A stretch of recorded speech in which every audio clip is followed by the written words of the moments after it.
16. Mike, it's been a pleasure having you here, and I will talk to you again soon. Thank you very much, Eddie. Speak soon. So, ladies and gentlemen, as Dave gets himself ready, we are almost good to go with the top 16. And Dave, it has been a very interesting morning so far. We have seen some of the usual suspects creep into the top 16, but also a few surprises and some guys coming through the ranks ready to cause some upsets. I mean, that was just a little bit of fun while we grade up the top 16. It's not a super serious thing or anything. The guys just want to come out, but it actually is going to get a little bit more carnage later when we get to the twin battling and the team battling and all that kind of stuff. It's just a bit of fun. That's just to fill in the gaps of generally there would be downtime. We said, why not just throw the boys out that have what I'm concerned about, Dave, is how difficult it's been to get 2 cars through that first corner, never mind 4. Yeah, I'm a little bit worried myself. But we'll see how it goes. We have the ambulance at the ready. We have an ambulance, we have a recovery truck. They've actually stacked up 3 teleporters over there, so they're obviously very confident of what's going to happen later on. But you're right, Eddie, we now turn our attention to the business time. It's the battles. That's what the most important thing is. Who's going to go to the podium today? And they are lining up on the start line, ready to get their battle action underway. This is the bit we spoke about it in the parade, that everyone's at 0 here. I mean, from this point on, I mean, some guys have gone out, 16 guys have gone out, but the 16 guys that are there, they're thinking in their heads, 2 battle wins here, and you're in the, you're in top 8, you're in the mix for the rest of the season. Not saying that you can't come from behind. People have done it before, but especially if you look at the likes of Conor Shanahan, Jack Shanahan, Alan Hines, Paul McCarthy, Mark McBurry, the guys going in there as the favourites. This is where they have to make a stand early on in the championship, because a lot of guys, want to even have that moment. They'll assume that at some point in this 5-round championship, they will have a mechanical failure. Something will go wrong. You need to get the points on the board when the car is working. But it also helps build momentum and positivity going into that second round. You have a good round under your belt. You're in a position to attack the championship. And for these guys in the off-season, it's been a long time, so just to try and get here is one thing, but now they're in the top 16, they have to start turning their attention to trying to get as many points out of this competition as possible. Exactly. It's a long road from here to Jaffest, and we go to Dunleary, we come back to Mondello, we're in Punchestown. There's a lot of different tracks, a lot of different layouts. These guys are going through the mix throughout the season, and the hardest part is done now because they've made it to the grid. The off-season is probably, a lot of drivers will say, much harder than actually driving the car, is getting your sponsors together, getting your program together, making sure the car works. All those little niggly things that you had problems with the year before, or if you're building a new car, you've got to get it all sorted out very, very quickly and make sure that you're ready to rock and roll. But it looks like we are, and we have drivers on the line. It will be our highest qualifier, Ryan Caldwell, to go up against Ross Barr. Both guys running very high horsepower cars. Ross Barr coming in here probably as the underdog, I would imagine, Eddie, after the sterling performance from Ryan Caldwell, not only in Pro-Am in the British and Irish Drift Championships last year, but also yesterday qualifying. Today he just walked through his battle in the top 32. So from where I'm looking now, Ross Barr is going to go. I have to throw this on the door from the initiation on. Caldwell seems to have this track dialed in, and he's pretty happy in the lead position. He will lead every battle he's in today because he's the highest qualifier. It gives him a big advantage. But really up against Ross Barr here. Well, he's really coming of age as Ryan Caldwell and coming into his own. But you know what? Ross Barr took down and looked so confident and strong against Alan O'Loughlin. This is a little bit of a step up as well, you have to say, though, as Caldwell is just taking the world by storm as they leave the line. The first of our top 16 battles is underway. Caldwell to lead them in, but Ross Barr right there, poised to make an attack, and look at this, almost making contact on the rear bumper as they transition back towards that wall. Caldwell sending up the smoke. Oh, contact and into the kitty litter. On first look, Dave, possibly Ross Barr just making that dive a little bit too aggressively. But the judges will take a look at that. And was there any unnecessary slowing from Ryan Caldwell? I don't believe there was. I think Ross Barr just went absolutely mental there. He got through the transition. He knew he'd lost a little bit of ground in the transition. He tried to make up that ground by making a big dive, but that corner, it's a deceleration zone for Caldwell as well. Like, Ross Barr does really well here. Watch, he gets on the inside line. He's right there. This is where you want to be. Transition gets done pretty solidly from Ross Barr. But watch this on the transition. He sort of just stalls a bit, shoots forward on grip, and then goes a little bit too hot, tries to dial it out on angle, makes contact with the rear end of Caldwell's car, and Caldwell, I think, will take the 10-0 there comfortably. And if it hasn't been the perfect days so far for anyone, I think Ryan Caldwell definitely can take that crown, as in no issues, everything going the way he wants it, and people making mistakes around him.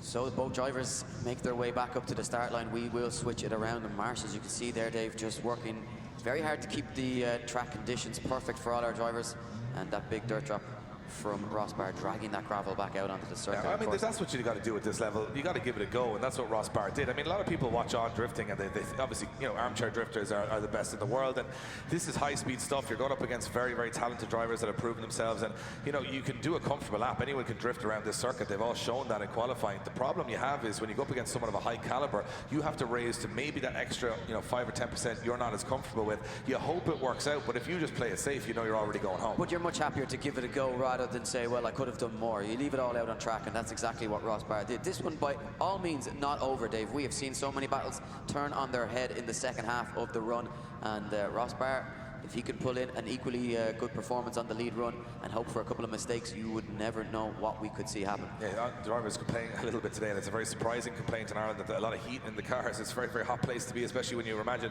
they're not just on the line, they're actually in the gridding area for quite some time. Cars hot, they're hot, you know, trying to keep your concentration levels up, it's difficult. And Caldwell will be in the chase position here. He knows his team will have been on the radio saying he's got a 10-0. Just don't fall too far back behind, but, you know, half the job done. So thumbs up from the marshal. Drivers ready to go. Barr to lead in Caldwell. Can he overturn what appears to be a 10-0 disadvantage going into the second half of this one? Big entry from both of them again, nice and fast, and have perfected that line, but missing that second clipping zone. Now Caldwell all over Ross Barr. Can Barr keep it on track this time around? He certainly can, and Caldwell not risking anything, but parts flying from the cars into the gravel there. Now Ross Barr, gotta say, Dave, his lead line has been very good. Dropping a couple of wheels there, though, just as he comes into that final wall section. Caldwell right there with him, and a little bit of a love tap as they cross the line. And these guys have been pushing it and pushing each other around the circuit. And Ryan Caldwell taking an unnecessary risk there at the end. I mean, it was almost at the finish line. But, you know, he almost could have spun Ross Barr there if he was a little bit more aggressive, but everyone gets across line. Very impressive performance from Ross Barr on his lead run there, getting better every single run today. Looking forward to seeing his progression for the rest of the season, but I'm not sure if that's enough to overturn the 10-0 that was already scored on the first. It looks like the scores are dropping in pretty quickly from the judges. Slide them left for Ross Barr, right for Ryan Caldwell. You have Kieran, Kevin, and Darcy unanimous. Ryan Caldwell goes through to the top 8. His perfect weekend continues. Ross Barr's will end there, and Ross Barr, you know what, definitely gave it a good go, but that 10-0, too hard to overturn. Yeah, I mean, look, you're coming up against a guy like Ryan Caldwell. You've got to be hoping for mechanical problems, or that he makes a very uncharacteristic error, which is unlikely if you want to have any chance. But look, you got to say from Ross Barr, gave it a go, and some of the best driving that we've seen from him. If he can keep that consistency going, you know, he could be looking at something good. We move along. Conor Shanahan taking on visiting driver Bas Mull in what will be a very interesting spectacle. Bas Mull really starting to come into his own here. Shanahan, of course, in that borrowed car, hasn't been overly comfortable, but making it work, Dave. Yeah, he says it's not exactly how he would set it up. I mean, every driver has a different sort of, you know, way they set the car up for themselves. Conor has a very specific way, so he's driving around some things in the car that aren't the same as what he's used to, but he's still here in the top 16, putting points on the board. He will be in a different car for the rest of the season in Ireland. And here we go. It leads in. Bas Mull, and a big initiation from both drivers. Very close from the off here. Big dive from Bas Mull. Four-wheel lock Shanahan up. goes, yeah, Shanahan goes way offline, and as you say, Dave, locks up the wheels, and Bas Mull unable to keep that car going. And I think the judges will need to rewind this one and just take a look at exactly what went on into that first corner. But for me, it looks like Shanahan maybe overcooked it. Possibly issues with that car, but it actually looks like Conor Shanahan stalled up a little bit, but after initiation, he initiates, as you can see, Bas Mull makes the big dive in, but a lock up from Bas Mull, and look there, Shanahan on big understeer there. He actually messes up that first corner completely. Bas Mull maybe left with nowhere to go except bail out of that one, and the first error Conor Shanahan's made this weekend of that magnitude in this car. It was better and better every run, but that looked like it suffered a little bit of understeer coming through that first corner. Let's watch this again. Watch his front wheels. He goes on lock, he hits the front brake, and then he almost understeers quite a bit. Bas Mull has to back out, and then Bas Mull tries to transition, and Shannon's still slow ahead of him as well. Of course, so. Mentioning earlier on that the laggy turbo caused him a lot of problems as he came into that corner. So yeah, I mean, the responsibility of the lead driver is always to go through that corner through clipping zone 1 and clipping zone 2 in a smooth and fast fashion. Conor Shanahan did not do that. He understeered, he missed clipping zone 2 completely. He was in the middle of the track. Bas Mull will probably get the rub of the green here. Yeah, now in the chase position, even more difficult for Conor Shanahan to try and keep that car on boost and in the good zone. So here we go, Bas Mull leads them in. Got to feel like he's looking good for a spot in the top 8, but this one, by all means, not finished yet. Shanahan now bringing the fight here, but again, battling. You can see inside the cockpit, Dave, with the steering of that PS13. As Basmull looking far more comfortable, taking a nice wide line just off the wall, but inside those all-important clipping zones and across the line safely. And a much smoother run from both drivers this time around. I mean, if you look at it from Basmull's perspective, he comes over here and, you know, his first round at top level drifting in Ireland and in the Link ECU Drift Games Extreme, to take down a name like Conor Shannon, albeit not in his preferred choice of car, or the car he will be competing for the rest of the year, would be a big one if they come out of the car. Guys, round of applause for Conor Shannon and Basmull. So Basmull, you can see the international hand signals for, I didn't know what happened there. So we'll see if the judges know what happened there, and we'll see if they've got a result for this one. It will be for a spot in the top 8 to go against Ryan Caldwell.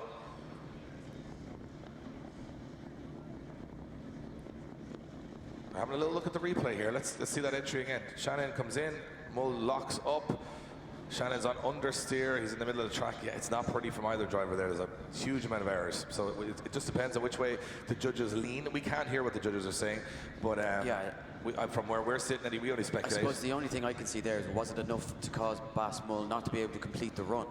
That's probably what they will ask. Was he able to control it? Now, it looked like an unpredictable entry from Conor Shannon from where I was sitting, but then at the same time, Basmull locks up all 4 and spins out. You know, could he have done more? So it looks like the result is in. Let's see what happens. Side him left for Basmull, right for Conor Shanahan. 1 vote for Conor Shannon, 2 votes for Conor Shannon, and it is Conor Shannon getting the win. Eddie, we may have been wrong in that one. We'll go over to the judges. Judges, an interesting one to call. I'm sure much more technical than we were looking at it, but in that first corner seemed to decide it all. Yeah, it was all decided, obviously, on the very first corner. Conor makes huge error, and he washes out. And at this point, Baz has a massive advantage. But when Baz actually transitions, Conor was actually well out of his way at that point. Baz should have been able to continue to run, but he actually spun on transition. It's very hard to blame Conor for that. I do think, no doubt, you know, Baz's line was affected by Conor through the first half of the track, but we just feel he should have been able to deal with it and continue drifting. The spin there was just, you know, was just a step too far, and I think it's hard to blame Conor. Okay, so we were looking at the first part of it, but it was actually the spin from Basmull after that point. So Conor had a huge disadvantage, and then Basmull's spin unaffected in the chase position. Okay, well, that makes a lot of sense now that it's broken down. That's why we're not judges, Eddie, and that's the fantastic thing about it. Next up, Alan Hines, Neil Dunn. Alan Hines pipped for great things this weekend, says his car about 100 horsepower less than where he wants it to be, or the potential he has for it, which he searched for in the off-season. But Neil Dunn hasn't really put a foot wrong all weekend. This could be his weekend. Look, Neil Dunn's the type of guy, you just don't know what you're going to get when he comes out on circuit. So by all means, Alan Hines will be looking at this as the favourite going into the start of this one. But Neil Dunn can produce it, and we've seen him on podiums before in Ireland. So what can he do against one of the rising stars of the sport, Alan Hines? A big switch and dive there from Neil Dunn as he looks to try and get close to the Pro Drift Academy driver. But Alan Hines looking very smooth, very technically sound. A big dive onto the door from Neil Dunn as he looks to go hunting for a scalp here. Can he force an error from Alan Hines? But Alan Hines unaffected by the pressure from Neil Dunn. They cross the line. Mondello's lost in a cloud of smoke. You know what, Neil Dunn gave it a go there, Dave, but I think just a few too many errors, and Alan Hines looking too good in that lead position as we go to the replay of it.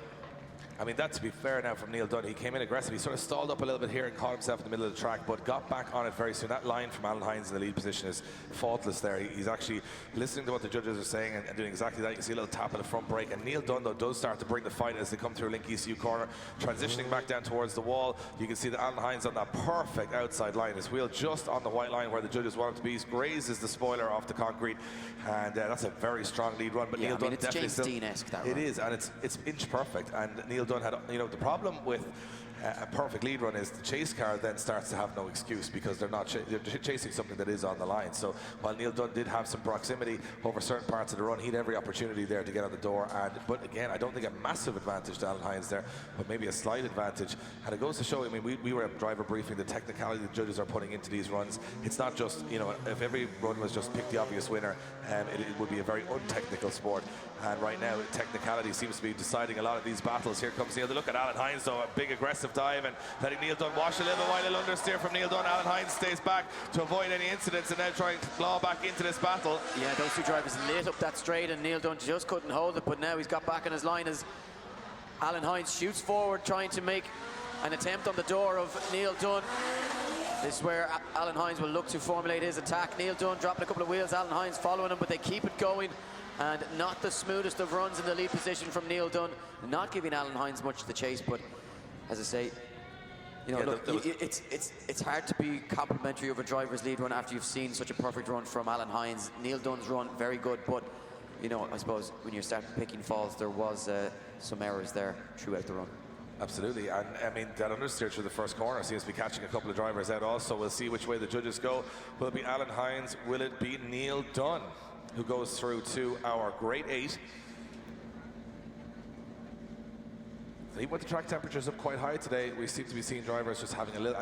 one of the things that's not obvious when you're watching it is there's a change of surface at tarmac going on to that center section as well that may be having some issues. Like see an understeer moment there from Neil Dunn as he sort of goes onto that new tarmac. I'm wondering, is it slippier there or something like that? I'm not sure, but it seems to have affected a few guys now at this point. That wash of the front end of the car. And as they come around the outside of the corner, they're having a good look at this one from Alan Hines' chase position.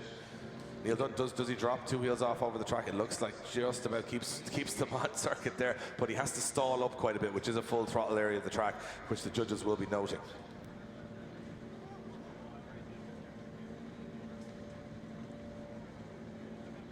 So it looks as though the scores are coming through. Will it be Neil Dunn? Will it be Alan Hines? A spot in the Grade 8 awaiting the winner, Kieran, Kevin and Dan. All 3 judges saying it will be Alan Hines going through to the Grade 8, guys. Give him a round of applause. Neil Dunn, unfortunately, the weekend will end there. We head down to the shop. The Drift Games merchandise shop with Nathan. He's down with Dwayne McKeever. What's Dwayne McKeever doing down at the shop? We are down here in the Drift Games live store, where you can get all the luxury goodness down here from the 3 ladies of luxury. Of course, Sinead, Jess and Amanda, who don't want to be on camera, so let's just give them a little wave. There they are, so come on down for your bug. And we've got the main man here, though, Dwayne McKeever. Last year's champion was supposed to be here at DGX, but it wasn't to be. Car issues. Tell me what's been going on. Well, just basically at the minute, we're just getting the car ready, and you can't really rush perfection at the minute. I'm just waiting on things, and I'm not going to rush my car here for a major fail. So, no, I'll just keep doing that with my car at the minute. So, I need to get it right. Biding your time. Is it tough being here and seeing all the guys? Is it like, you know, you want to race, or is it, do you just kind of take off that hat and put on? Because you're spotting here, right? So do you just kind of take yourself out of it and play a different role? If I was just here as a bystander, like, I would be gutted. Like, I'd love to be driving, but actually because I'm here, I'm part of a team this weekend, and I'm spotting. Sort of still gives you the same buzz, like watching the guy that I'm spotting turn to fury. T-Fire. T-Fire. You know what? I haven't met T-Fire in the flesh yet, but we're going to go down and find him in a little bit. You're a man with T-Fire, so is that who you're backing to raise the trophy here today? Oh yes, definitely. And I was just saying there, like, whenever you're standing and you're supporting on somebody, you still get the nerves in the stomach and all that. Like, it's yours as a driver, so it's good to be standing here supporting one of my best friends. Like. Good stuff. So you think he's got what it takes to take down the likes of Jack, you know, Caldwell, all those guys? You think T-Fire is the man that's got what it takes with your help? Well, from what I know, I don't think Caldwell or at least Scott's beat him yet, so we'll see how it goes. We'll see. Well, look, we're gutted that you're not here today taking part, but what we are going to do is give you some goodies to make you feel a little bit better about your horrible life, okay? So you just want to put them on. Take this off here. Hey, let's give you a nice hat. Here we are. There we go. T-shirt. Here we are. Poster. There we are. Balloon. There we are. And a sticker. From Dwayne and me, we'll see you a little bit later on. Thanks a lot. So there you have it from Nathan and his good friend Dwayne McKeeves. We need to go back though to our judges just to get a explanation on that last run between Alan Hines and Neil Dunn. Talk us through it, guys. Yeah, Neil actually had a decent advantage after his first run. He had some very good proximity, some very good aggression, while Alan had quite a good lead run as well. Only a couple of small mistakes in that run, but it all really comes down to the second run. Unfortunately, Neil just came in too hot, made a big mistake between clipping point 1 and 2, and also put a wheel off as well later on in the lap. Alan saw these mistakes, played it safe, just had enough proximity to still gain an advantage, but overall it all came down to the second run, and Alan did enough to take the win. So Hines, Shanahan, Caldwell, all through to the Great 8. Who's next? It's going to be either David or Dennis Murphy. in, you know, we haven't seen yet the best of David, but we have Hasn't been spoken tested. about his ability. Yeah, it hasn't been tested really. I mean, he got a bye in the top. In the top 32, and then obviously came out on circuit, but battling those steering issues as well. So has the time that they've had been used effectively to get this car back to where it was yesterday in practice? Dennis Murphy will of course be hoping that it's not, and that he can take a spot in the Great Eight. They leave the line, Murphy to lead them in. David in the chase position. Big entry from both drivers, but a wash wide from David as they almost made contact, but he just manages to avoid it. Dennis Murphy, no such issues, keeps this one going, and a huge gap opening up now as David looks to reclaw some of the ground that he's lost. But Dennis Murphy just coming off that bank. David hits the wall very hard in the chase position. Absolutely slams into the wall, getting lost in the smoke from Dennis Murphy there, and that might be all she wrote for David on that run, definitely. Absolutely slammed into the wall, Eddie. I know your eyes can be drawn to the lead car, but I was just having a little look through the smoke, and I went, he's still in the game there somewhere in the background, and then he just kind of crashed into the wall. Pretty hard hit. He was lucky that he had the runoff he did. I mean, you obviously watching Dennis Murphy on a massive angle around Linky's U corner and almost clouding out David. You can't really see where he's going. He comes in and he just slams into the wall and goes straight on. Yeah, I think that evasive action did not go into the cloud second. of smoke from almost you know, rolling burnout from Dennis Murphy, blinding David. So Dennis Murphy will have, I'd imagine, a 10-0 advantage after that, David. You know, he came in hot, he tried to stay close to him, but he backed out, and he sort of backed out the run. The problem is, if you're going to dive in on that first corner and you're going to take that risk, shutting off the power on that transition, it actually fires the car around far too quickly. So you either go in and stay in it, and you risk that contact, or you get into another situation where you back out and you lose the run. So you have to make that decision early, I think, and some guys not sort of making that decision halfway through the corner. So a 5-minute rule call from David, heavy impact with the wall, we'll move it along. Dennis Murphy will wait for the second half of that battle. And we just have to do a little wall straightening down here as David's rear end of the car moving one of our concrete blocks. Quite a heavy hit there, and it sort of happened out of shot. So just a reminder that tickets will be on sale for round 2, Drift on the Docks 3, available from 9 a.m. tomorrow morning. Get them while they're hot. 2,000 tickets available for this event, and as always, Dave, these ones expected to sell out pretty quickly. So you got to get in early, make sure you're going to be there. It's an absolute spectacle. If you haven't been there before, it's an amazing setting for a drift. Absolutely. I mean, from our perspective, what we're trying to do here is create something new all the time. I want to thank our title sponsor, Link Engine Management. You can see their products on screen at the moment. Those guys have converted most of the drivers over to some of this incredible technology they're pulling out, especially in drifting and in any sort of motorsport. The products are not only are they high quality, but they're also a lot less in expense than a lot of their competitors. So they're just providing exactly what drifters need. You know, that they need something that works and that it doesn't cost the world to get into your car, and it's easy to set up, and that's what Link Engine Management provide. Next up, we have a battle moving it on. Yeah, Jack Shannon against Tomas Falvey, two guys, good friends behind the scenes.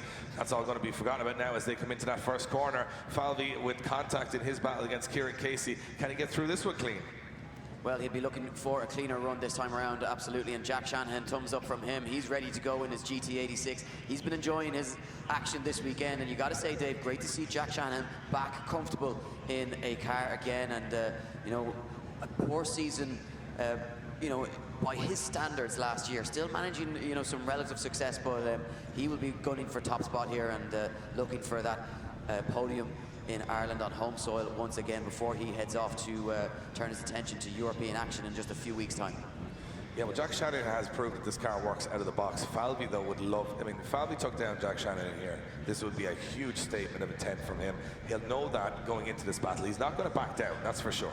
He knows the quality of Jack Shannon. These guys watch drifting. I mean, they know that they can't, from their perspective, back down or sort of play it safe into that first corner. But we mentioned a lot of times, Eddie, that, you know, opinions are great in drifting. I mean, everyone has one. There's more opinions in drifting than there is people. And at the end of the day, you know, those tracks and those judges and this sort of layout, you could go with the easy layout, you could go with the one over the hill.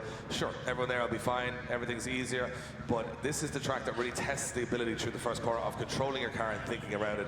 And we can see David's car in the pits. He's straightening some rear wise fab arms. You can actually pick up some wise fab from Drift 2 Motorsport, one of our sponsors here at the championship. They are the Irish distributor, and you can see John Shanahan, of course, another man again back under another car. Two of his sons still in the competition, but under the back end of David. He's not even watching Jack Shanahan on the line, who he actually spent the last couple of months building his car for. I think he's happier fixing things. I think he's happier not watching and just staying under a car and sort of tell me how it all ends, sort of thing. But any competitor, even though David is 10-0 down that battle, John Shannon said it's only fair that he gets out for that second run. And to be fair, that is what all this is about. This is about sportsmanship. I mean, we all take drifting so seriously. You know, people on the internet always argue about it and stuff, but realistically, it's fun. It's skidding cars around a track, and it's all about getting out there. It's about that family vibe around the event, about the community around the sport. It's all about smiling and having a good time and having fun, and that is, you know, positivity. That's what it's all about, and you know, I think that's what John Shannon always brings. You can see that clock counting in the background there as well. Just over 2.5 minutes remaining for David and for John Shanahan to get that car. Yeah, John looks like he's trying to get some of the broken parts out of the car and get that car back onto the grid to give David a fighting chance. And of course, John Shannon doesn't even know David. It's not like he's they that definitely don't understand each other, Dave. Definitely don't understand each other. That's an absolute fact. But John there trying to replace anything on that car. You can see a very small hammer by John Shanahan's standards there. And trying to fix things and get things working on that car to get him back out on the grid. The clock, of course, is ticking on David to get back out there after that shunt with the wall. But as I mentioned before, this is what the sport is all about. I mean, we've often said it over time. The sport is about the people here at the event. It's about the community. If you're out there being a participant in the sport, not just watching it. If you just watch it, you can't have an input except for an opinion. If you're down here in the pits, helping out, pulling wheels around, sitting in the grandstand, sitting around, supporting these guys, they are the people that keep drifting going. They're the people that are only important people in drifting. And as I said, for the people watching online, we're not saying you're not important. We're just saying that you're not contributing. You're one of those people that needs to come down here and witness this in the flesh. If you haven't seen it, if you haven't been in that pits when the panic's going down, when Lee Scott's car is getting dropped off axle stands with seconds to go, that's the excitement. That's what you're in the sport for.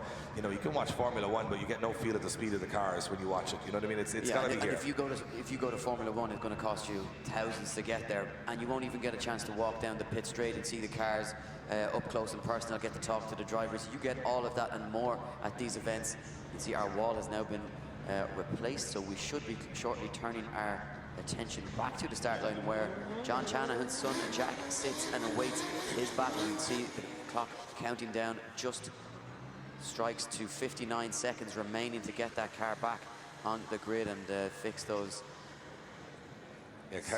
counting down very, very close to being disqualified from the competition. You can see the timer in the top right is counting down David. The track will be now clear for Jack Shanahan and Tomas Falvey. They said Jack's dad in the pits, not even paying attention to this one, but Jack certainly is. He's on the start line. He will be the lead driver, has the higher qualifier, and Tomas Falvey will be in the chase position here, trying to gun it in behind him, and Falvey's going to have to take a risk here. Definitely going to have to go close on initiation. He can't give Shanahan an inch here, and he's tucked in right behind him. Shanahan now shoots forward though, and a really positive line from Jack Shannon takes it to the wall, and he is looking comfortable, Dave.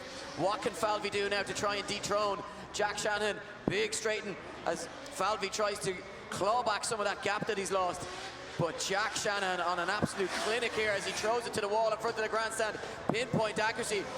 Falvey just doesn't have an answer for Jack Attack as he crosses the line.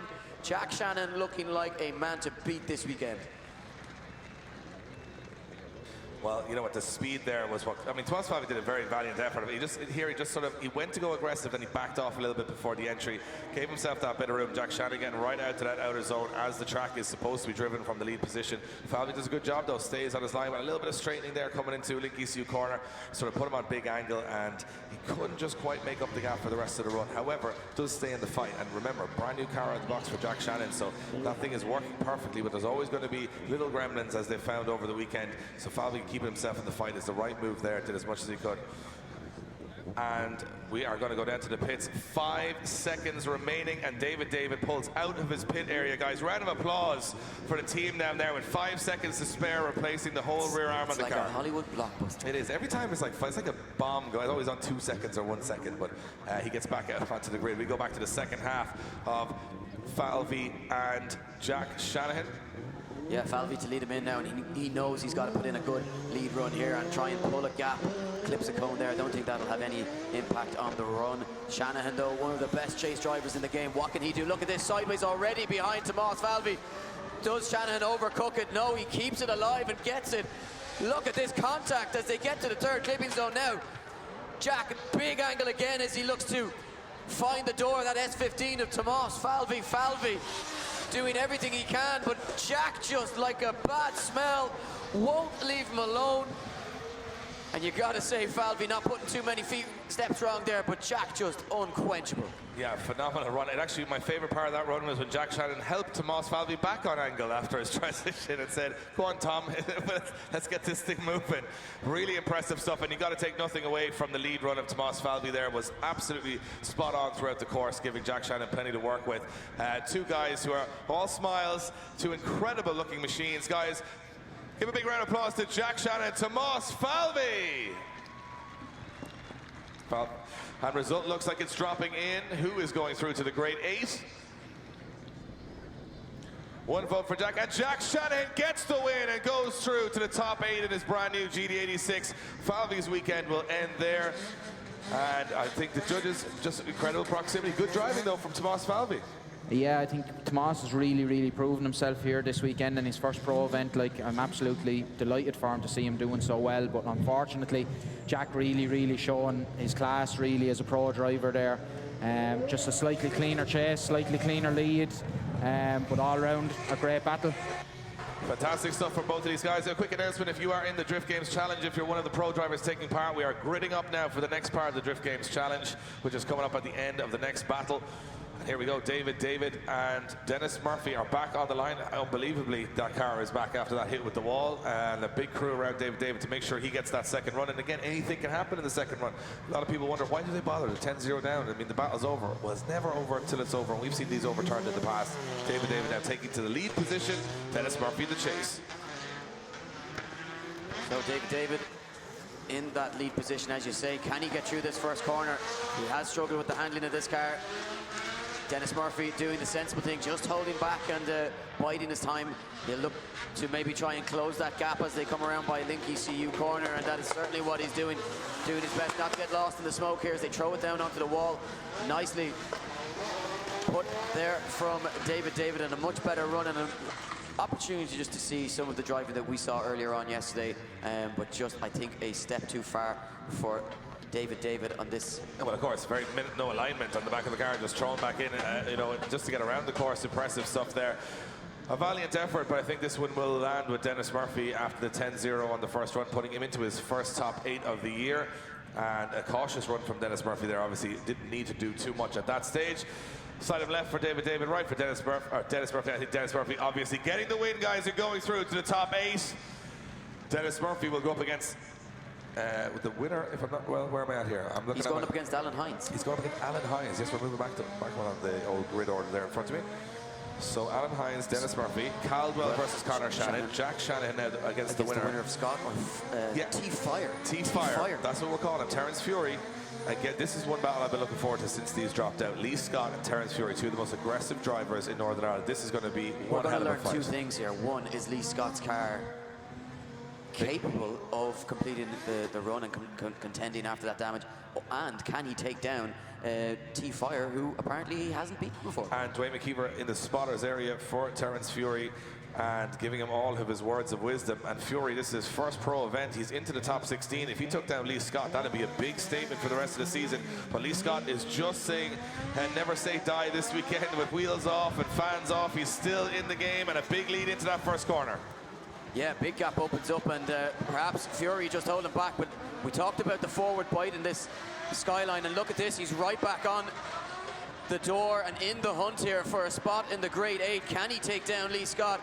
All over the E46, but a big shutdown, Dave. A big shutdown from T-Fire as Lee Scott puts foot to floor and drives off into the distance. So disappointing here for Terence Fury's I think that could be camp, drive shaft issues again, yeah, maybe. I think so. Definitely mechanical issues there for him as he just completely lost all drive. He was to the clever rear there, end of that Terence. car. He actually left, you know, Lee Scott to transition so he could make the dive. So he left it a little bit late, sort of sacrificed the proximity on entry to get it straight away. He was where he needed to be, and then he went to just kick the clutch, and absolutely no power from the car at all. So. And I think so it just shut off. So they're not saying it's a mechanical drive shaft or gearbox issue. Terence Fury saying the car just shut off. It just stopped dead. So they're not too sure what exactly happened there.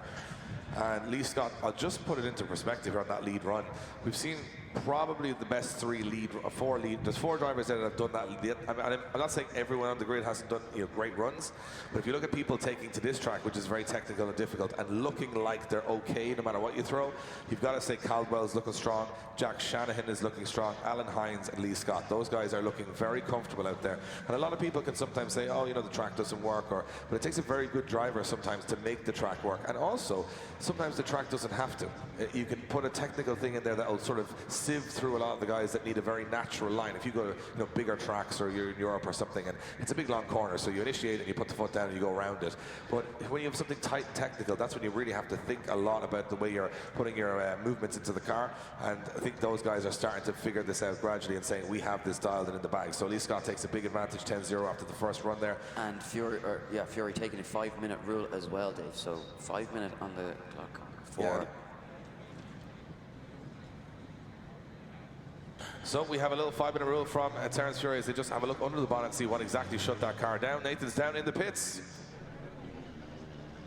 Yes, we're down here, and I've got Chris Burnett and with Paul Conlon, 2 guys I've not had a great deal of interaction with, so I'm looking forward to having a chat and seeing they're going up about to do battle. We're going to have a chat with Chris Burnett and see how he's feeling.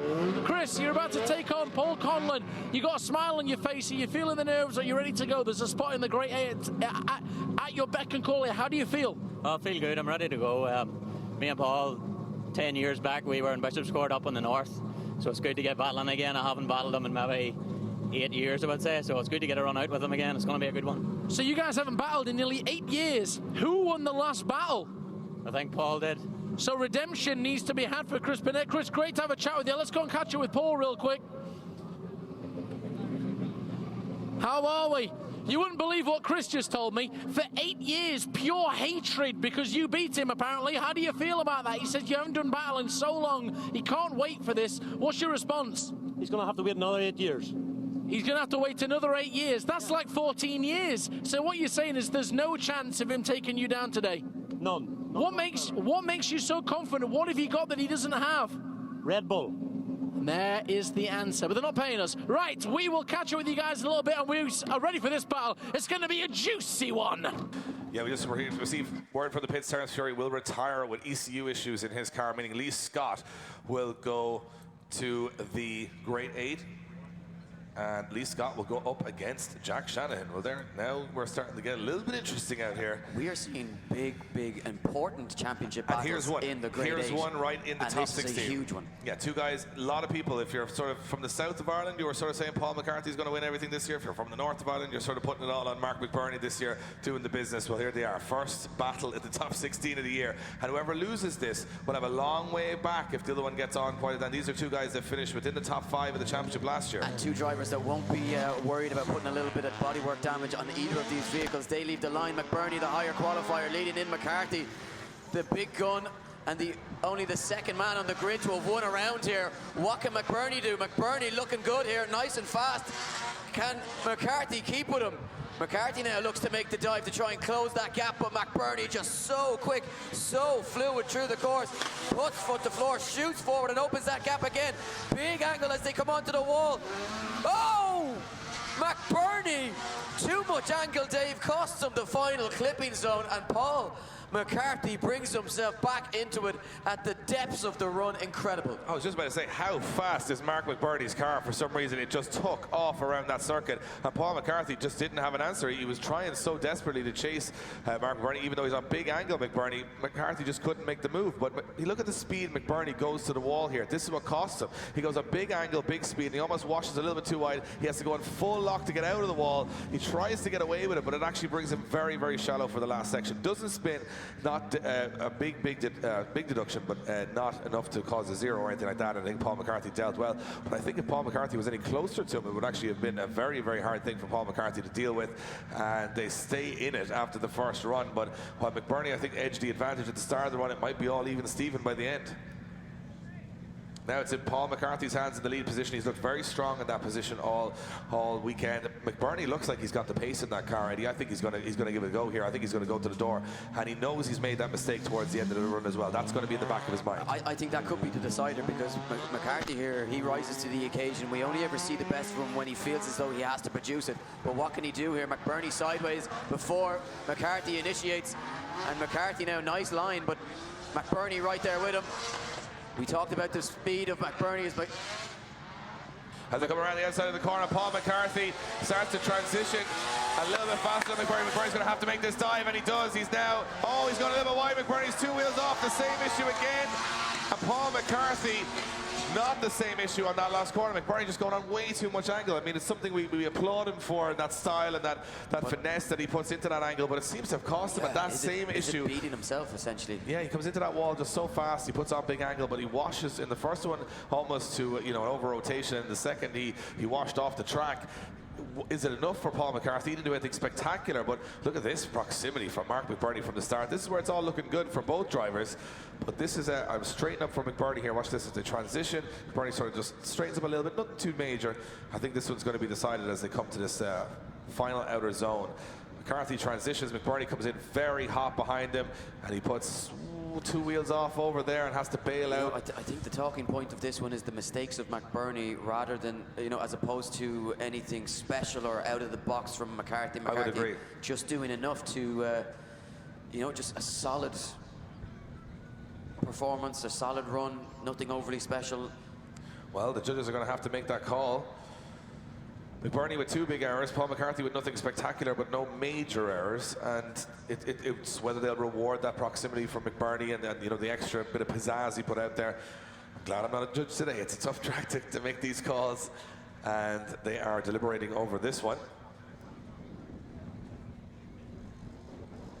So I think that the big thing is that when McBurney comes to that last section, he is 2 wheels off, which is a massive deduction on his second run.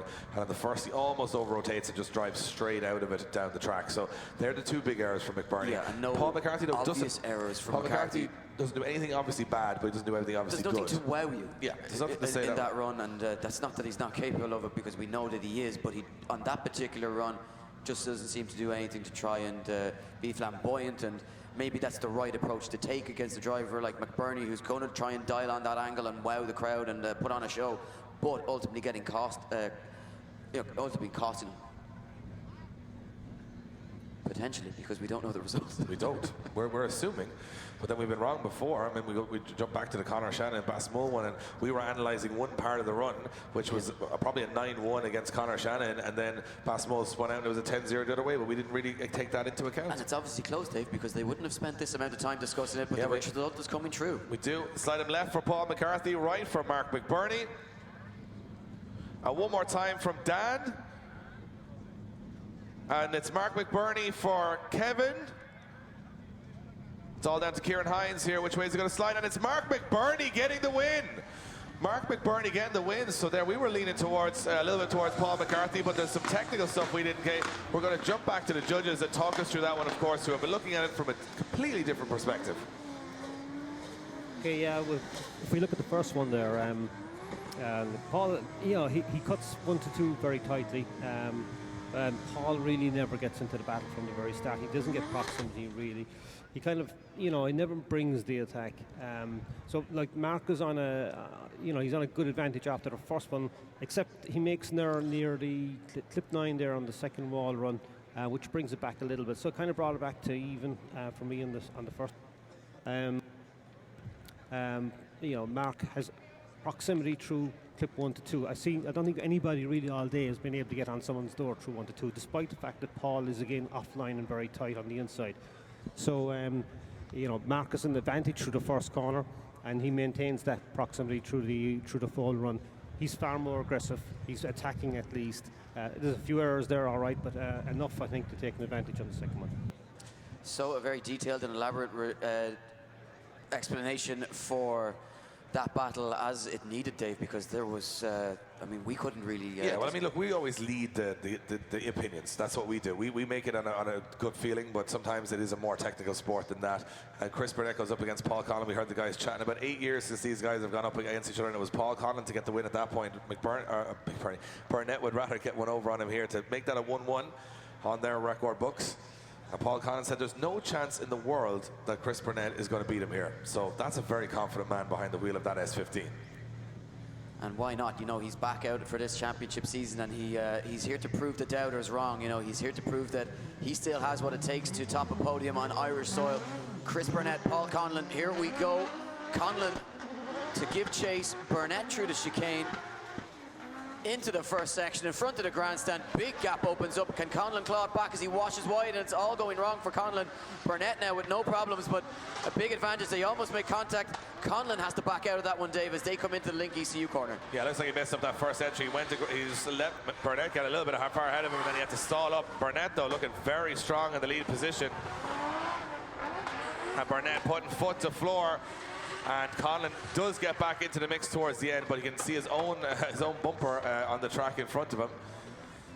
And yeah, I think Conlon just came in very hot because he needs to make up the ground. And here he needs to just go back on the throttle, but he backs out of it, and he has to do a very awkward transition. No such worries for Burnett. And a good lead run too, so no real excuses for Paul Conlon there to say that that was an issue.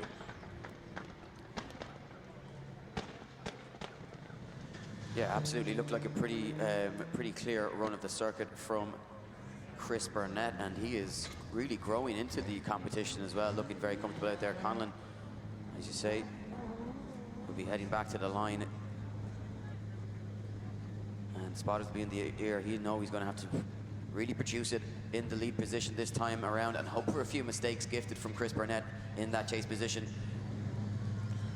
As yeah, the marshal gives the orders, thumbs up, drivers are ready to leave the line. Yes, there we go. Paul Conlon now in the lead position, Chris Burnett in the chase position, and a big fire in from both guys. Much better entry from both guys. Oh, Conlon missing that clipping zone too as well, though. Burnett now having to back out a little bit of it, but he has no proximity here as he now tries to make the dive into Link ECU corner. Burnett now getting back on the rear quarter of Paul Conlon's car. So much smoke to see through here for Burnett towards the wall. He needs to be careful with the wall here, Burnett, but just about manages to keep it going there and avoid impact. As you say, that cloud of smoke white, the walls are white as well. Very hard to negotiate those and across the line. And you know, you got to say, from Chris Burnett's point of view, he'd be looking at that as two runs where he hasn't really done a whole lot wrong. Conlon, on the other hand, making some of those mistakes in the chase position and then not getting that line right through the first corner in the lead position. Should be straightforward, but as we say, Dave, we are not judges, and the judges are looking at their own criteria. So, and that criteria was laid out in driver briefing. If we went through that, it was a 45-minute driver briefing. We're not going to go through 45 minutes of rules here because no one wants to listen to that. And that's probably what some of the misconceptions of people watching in from the grandstands or online is that they weren't at the driver briefing, and it was very clearly explained every single piece of that track, what weighed heavily, what was a higher deduction than a lesser deduction. Sure, we can look at it as fans, Eddie, and we can go, yeah, well, look, that was obvious to me.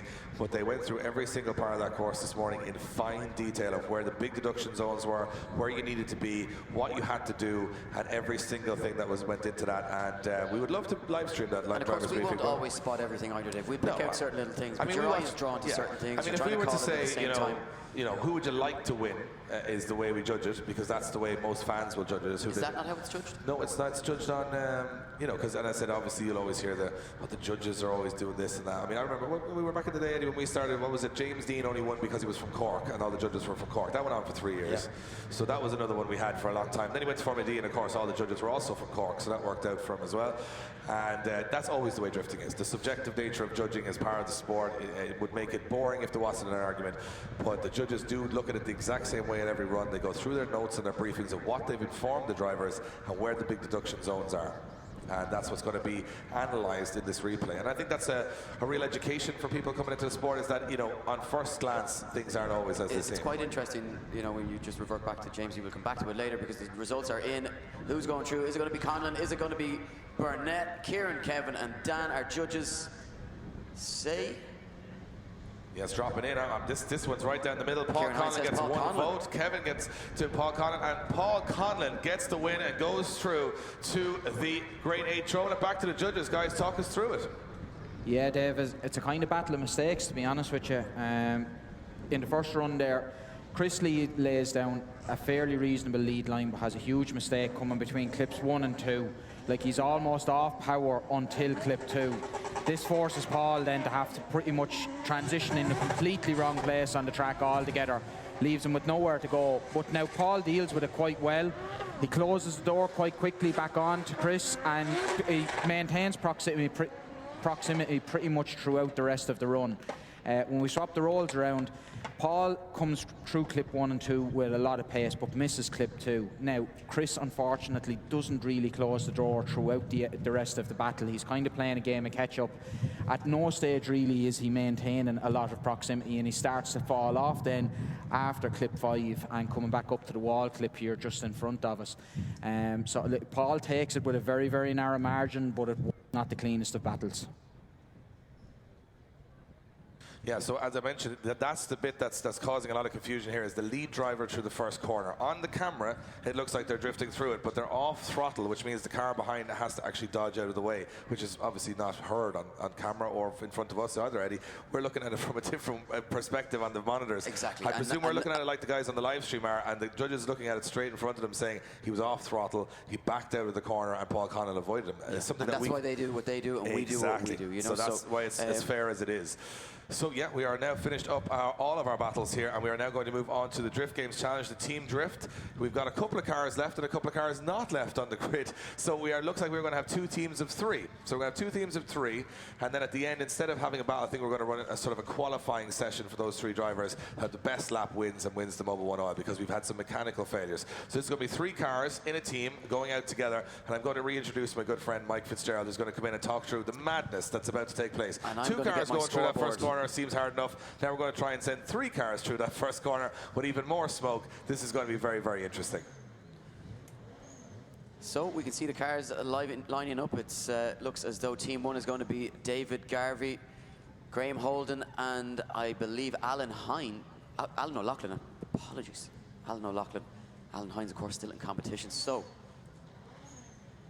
and again, it's going to be, I'm going to be joined by Mike Fitzgerald. Mike, you're enjoying the action? How are you, Eddie? I am. I'm sitting back, taking my ease this year and just enjoying the action. Yeah, exactly. So, I'm a little bit nervous here, Mike, because I don't think the people in attendance have taken into consideration just how dangerous this is going to be. No, exactly. I mean, like Dave said, 2 cars through here on this entry. This entry is throwing up a lot of surprises in twin battles as it is. So 3 cars through here at once. Yeah, Garvey, Holden, and O'Loughlin. Can they holding it together? Nice through that first section. Contact from Holden on Garvey. Alan O'Loughlin backs out of it. Will he try and get himself back in as Holden makes the dive? And of course, these guys are a team, so trying to get as close as possible together. It's not in David Garvey's interest to try and pull away, as it's getting a little bit tight, but can they bring it into formation through the final section, Mike? Yeah, pulling it together at the end there. The name of the game is to mirror each other as closely as possible, and not really getting the idea there for the first bit of the course, I have to say. Yeah, guys, hit it with a wall of sound. Not an easy feat just for 1 car, never mind 3 cars. Judges scores 5 from Kieran Hines, 5 from Kevin O'Connell, and a 4 from Dan Moorhead, a 14 on the board. We don't have a team name, so... The boys. The boys. And the other boys now. So it's this is definitely Team Westlake. Anyway, we have John O'Hare, Christy Carpenter, and we do have Andy Earl there coming in 3rd position. Now, remember, Andy Earl tried to kill Lee Scott earlier on, so what's he going to do when there's 2 cars in front of him? Well, I tell you what, if he takes out 2 Westlake cars here, I mean, they're green, bright green, he can't miss them. It'll be like a red rag tadpole. Yeah, so unless he's colourblind, he's going to be able to see these guys pretty well as they come down pit straight. Right, so here we go. John O'Hare to lead in, Christy Carpenter and Andy Earl bringing it up the rear. And a nice entry and nice formation from these 3 guys. Can they keep it going? Absolutely. This is a lot better than the first one here. Nice formation from the guys. A little bit more proximity needed from Andy Earl at the back, but he's pulling it in right now. He's right in Christy Carpenter's back door. I mean, the smoke is so heavy there, you can't even tell if they're in formation, but now they throw it down onto the wall. This is where it gets dangerous. Just bringing it through the smoke. Absolutely. Good run there Mondello Park raised the roof for John O'Hare, Christy Carpenter, and Andrew Earl, putting putting on one hell of a show. No, I'm not sure whose idea that was to put John O'Hare first, because his car is an absolute smoke machine. And Andy Earl, a brave man at there at the back, because you can't see that wall even if you're chasing one car, never mind two. 6, 7 and 5, 18 the score, and we have a clear winner. Team Westlake featuring Andy Earl going through to the final, where we're going to have 3 qualifying runs for those guys. Mondello Park, give them a round of applause. Mike Fitzgerald, thank you once again for jumping into the hot seat and killing some time with me. Thank you very much, Ed. That was a little bit exciting. Fist pump, boom.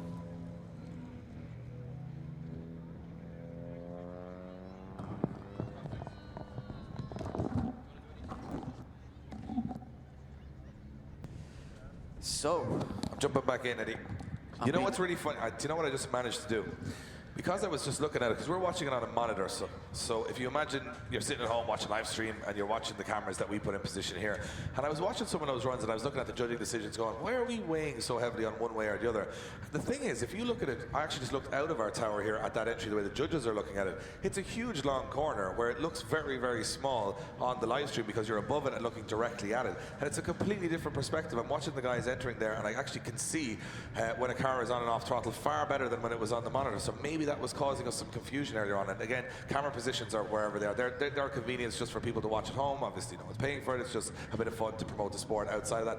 But when you're here in attendance and in the grandstand, it actually looks so much different. Yeah, and I think if you've seen it with your natural eye as opposed to Absolutely. on a camera, and you've spotted something, then you can utilize the live stream to go back and review that, and it can make a clearer picture But of a lot what of these exactly decisions happened. being made on their own eyes of what they're seeing through that corner. Much better view if we look out and just pull down the canopy a little bit here. When you look at that first corner and the initiation, you can see the slowing or the washing far better. And of course, our grandstand audience are sitting in the front of perfect it. view. Yeah, the grandstand guys sitting right in front of it, they can see exactly what's going on as they come into that first corner. So that tricky first corner is definitely causing some issues, but we are moving on very, very close to our top 8 starting. And look at the battles we have. Ryan Caldwell against Conor Shanahan, Alan Hines against Dennis Murphy, Jack Shanahan against Lee Scott, and we have got, if I'm not mistaken, Mark McBurney against Paul Conlon. So that is going to be our top 8. One of those 3 of those guys are going to end up on the podium. And in our Drift Games challenge, we're going to have 3 qualifying runs. Highest qualifying run takes home the free 1 year supply of Mobil 1. Yeah, just for having some fun. I could do with that. Sun. So we are getting some cars warmed up, and we want to thank everybody. We want to thank everybody who's come in attendance today. I mean, it's a very, very sunny day. I know it's a long weekend, and a lot of people spending time with their family, but a lot of people bringing their families here, which is what we want to see. The whole point of drifting is to be immersed in it. And What we haven't seen is anybody bring an Easter egg to you and me in the tower, Dave. Not one. Not one. Not one. It would melt, but it would be a nice touch if someone brought us an Easter egg. But then if we're eating chocolate while doing it, we're bad enough at keeping it. I'm not sure it would sound too great over the And again, we've system. been pushing this throughout the off-season that, drift events are for coming to watch them. I mean, I think there's a culture now in the world of people watching live streams and thinking they're involved in drifting because they watch so much. There's so many live streams, 20. Yeah, and you got to remember as well, it's a real family event, a family occasion now, and it's somewhere where you can have confidence that you can bring the kids along and that they will enjoy it, and that it's not going to, they're not going to see anything untoward. So Ryan Caldwell, Conor Shanahan, 2 guys that started their drift career as good friends. Both of them started at the exact same time. Both fathers got their sons into it around the same time. Caldwell leading towards the advice of the likes of Dwayne McKeever, Shanahan leading towards the advice of James Dean. They've been schooled by the best. They're still in school, but now it is a lesson time for one of them because they are going to take down the other. And Shanahan probably going in with a disadvantage in a car that he's not used to driving, but he's got to give it everything here. And look at this, Dave. He's gunned it off the start line to try and stay as close as possible to Caldwell coming into that first corner. Caldwell absolutely lit. Shanahan right there with him. Shanahan, nice transition to keep that proximity. Caldwell putting the foot down, looking to try and open that gap, but Shanahan just won't be flinched, won't be lost in the dust. But a perfect lead run here from Caldwell as he hooks that wide line, takes it to the wall, but Shanahan stays with him entire way through the circuit. An incredible run from Shanahan, incredible run from Caldwell. We go to a replay. And every battle from here on in, Dave, a spot in the final 4, so everything up for grabs. And as we say, yeah, just a quick announcement from the Mondello Park staff saying that if you're the owner of a blue Toyota Starlet in the pits, it's leaking petrol at the moment. No surprise there, but it's actually just with the sun out there, the cars is probably melting to pieces and rusting in the paddock. If you go back and attend to it, it is leaking petrol everywhere. And the most important thing is that you get out quick because there's not many petrol stations around here, so you're just going to be stuck here forever. But Conor Shanahan has shut the car down on the track. and he's reporting high temperatures in the car. And he is retiring from the competition. Conor Shanahan retiring from the competition, saying at the end of that run, he shut it down fairly abruptly at the end. I'm not sure if it's a mechanical issue or a heat issue. We'll start to get some reports from down on the track, but something just went over the finish line, it looked like there. Yeah, we talk about a young driver here in a borrowed car and has that sensible approach to shut the car down, save the car as much as possible, not risk it. And guys, hit him with a round of applause. Conor Shanahan. He's going to be heading off to Europe to represent the Irish in just a few weeks' time, and we will see him back on Irish soil for the remainder of this season. And it puts Caldwell into the final four, but what it does is actually give Conor Shanahan a top 8 score for this round, which is not bad going with the week he's had trying to get out on this track. It's been a tough going, swapping from almost 3 cars during the week trying to get himself out here. He does finish in the top 8, which will give him some points on the board. It doesn't put him out of the championship hunt. He's happy with that, but would have liked to, after that run especially, giving Ryan Caldwell a hell of a go there, he would have liked to have a chance in the lead position, but it looks like that will be a finish for him for the weekend.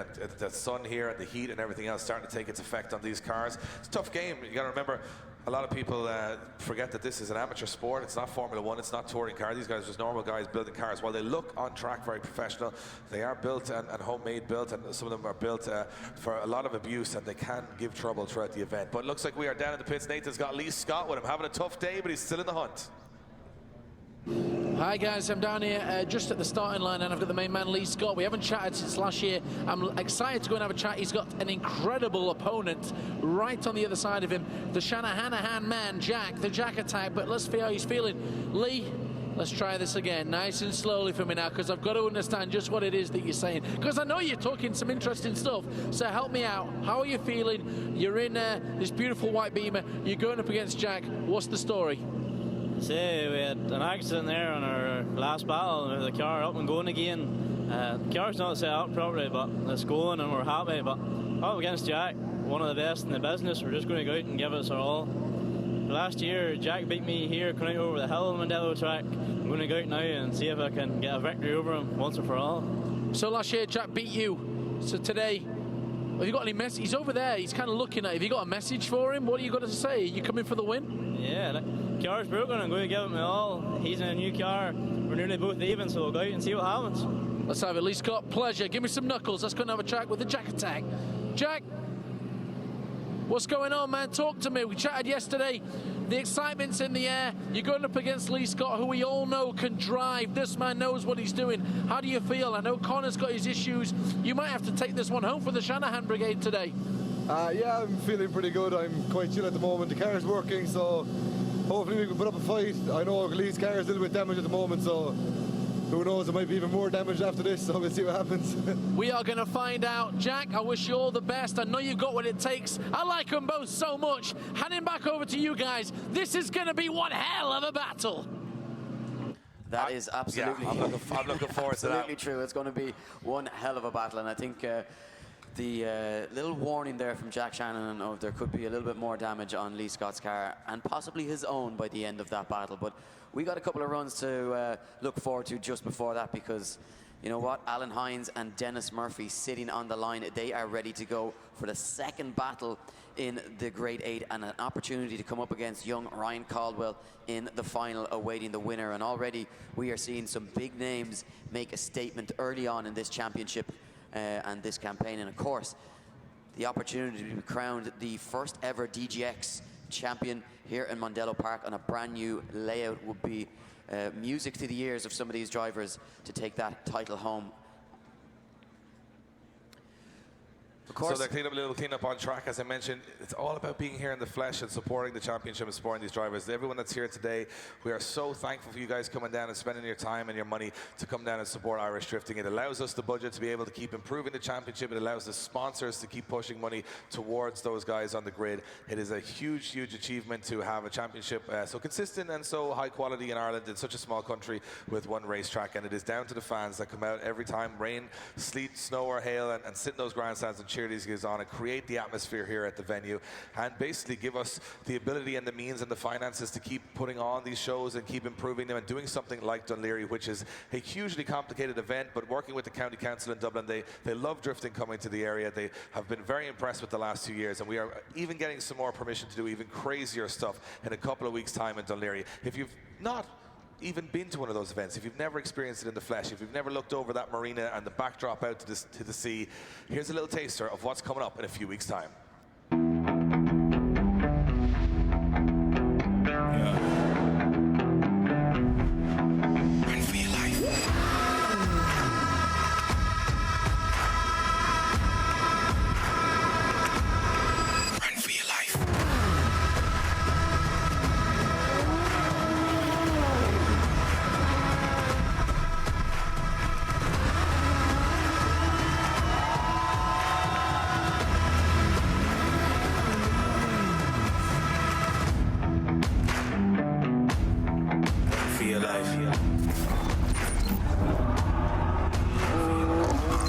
Tickets on sale 9 a.m. tomorrow morning. How many? 2,000. 2,000 tickets. Well, we might be a little bit more than that this year. We're going to try and fit a little bit more in the grandstand, but I think it's somewhere between 2 and 2.5. We're still working. I think. And how quickly did they sell out? First year they sold in a couple of hours. Last year they sold out in a couple of hours. All the grandstand tickets sold out in a couple of hours. And this weekend is going to be even bigger. And because could this be the last time that we're ever there? We don't know. But possible. It's possible. Last year they had sold it, so we definitely weren't going back. And then it was January this year that the sale and the planning didn't go through for the new development there, and it just opened up, from my perspective, an opportunity to go back to one of the most special venues I think we've ever had in Irish drifting, and it gives us one more shot. So, well, that's all in a few weeks' time, Dave. We turn our attentions back to the Grade 8, Alan Hines and Dennis Murphy now. Dennis Murphy with an opportunity to get into the Final Four. Alan Hines, he'll be looking at this, Dave, as an opportunity to take his very first win here on Irish soil, but he's got to go up against Dennis Murphy here first, and you know what? Big horsepower difference going into this one. Yeah, there is a big horsepower difference here, but at the same time, Alan Hines is a very clever man at using the grip that he has in that car. He makes it a lot faster than it would appear on paper. It's the way he drives it. I think this one is really in the balance. Dennis Murphy hasn't made it to a top 4 at this level of competition before. This is his chance right now, but he's got to go through. One of the favorites in the competition. He's definitely not backing down on entry here. No, certainly not, throwing caution to the wind here as he looks to find the door of that Project Academy S14. Dennis Murphy not fazed by the name of Alan Hines. Alan Hines, though, doing a really nice job in the lead position, making it look very easy out in front. Pinpoint accuracy as he feathers it nicely onto the wall. Murphy now starting just to lose a little bit of ground, just trailing that bumper, and that spoiler just on top of the wall. The accuracy from Alan Hines is next level, but Dennis Murphy doing enough to keep this battle alive, Dave.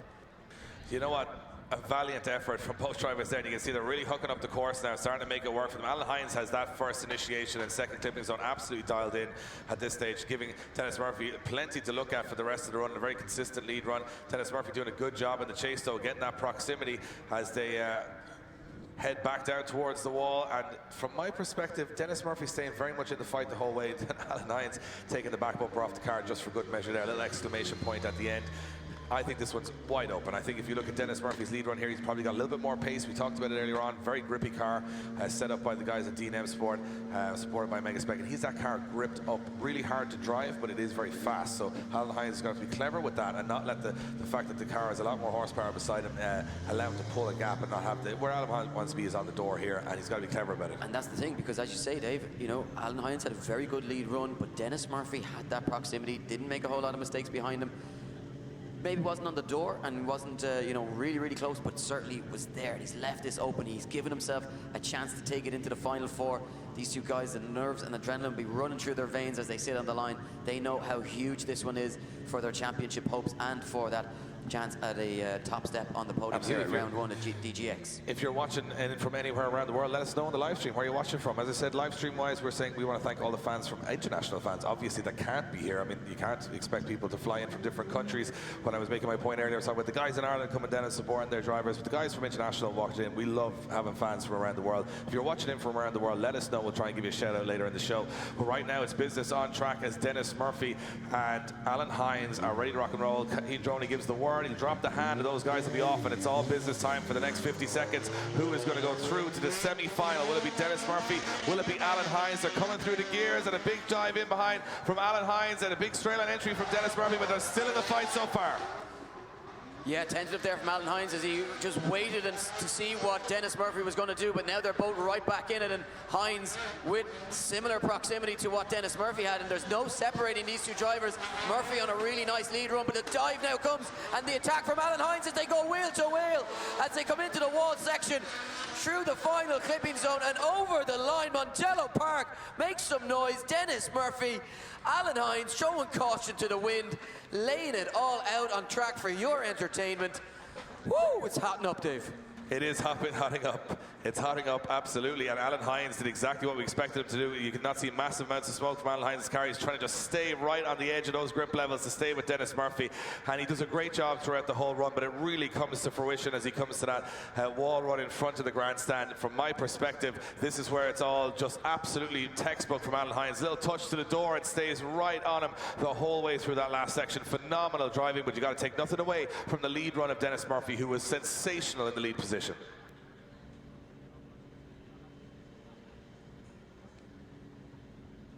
So here we go. We have a result coming in from Alan Hines and Dennis Murphy. Judges dropping in some scores. Let's see which way it goes. Who's going to go to the semi-final to face Ryan Caldwell?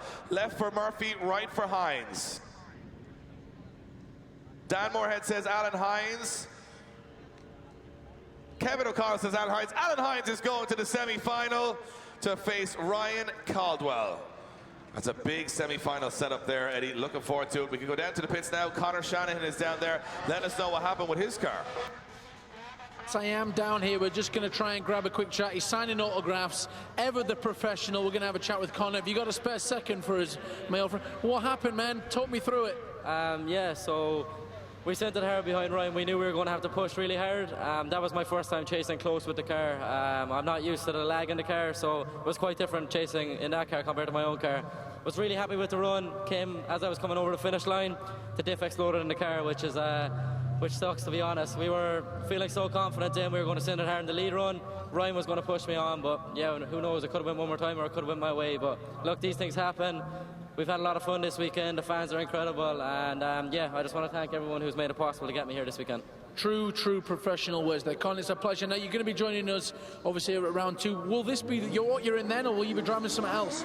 No, we'll be making a cool announcement what car I'm going to be driving for the rest of the season quite soon, so I'm quite looking forward to that one. Announcement coming soon. Now, you might be out, but the Shanahan name rides on strong. Jack is about to take it on out. What's he going to have to do to take down his opponent, Lee Scott? Jack's going all the way, that's all I have to say. Hashtag Jack is back.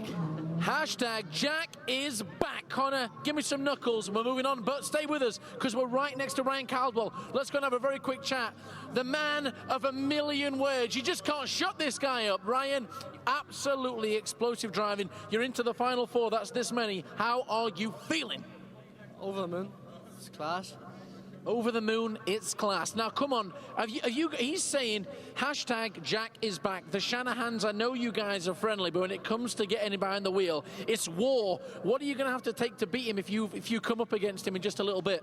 It's just a pity Connor's diff broke, but we never really got a run at him, but we'll get a run at Jack maybe, hopefully. And what's going to happen if you go up against Jack? Oh, we're just pushing hard and hope for the best. He looks like he's on an absolute tear. Do you have what it takes to take down Jack Shanahan here today?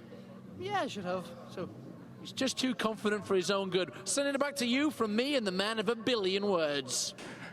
Ryan Caldwell ready for his top 4. Shout out to everyone watching in from Australia, UK, all across Europe. Thank you guys for watching out on the live stream.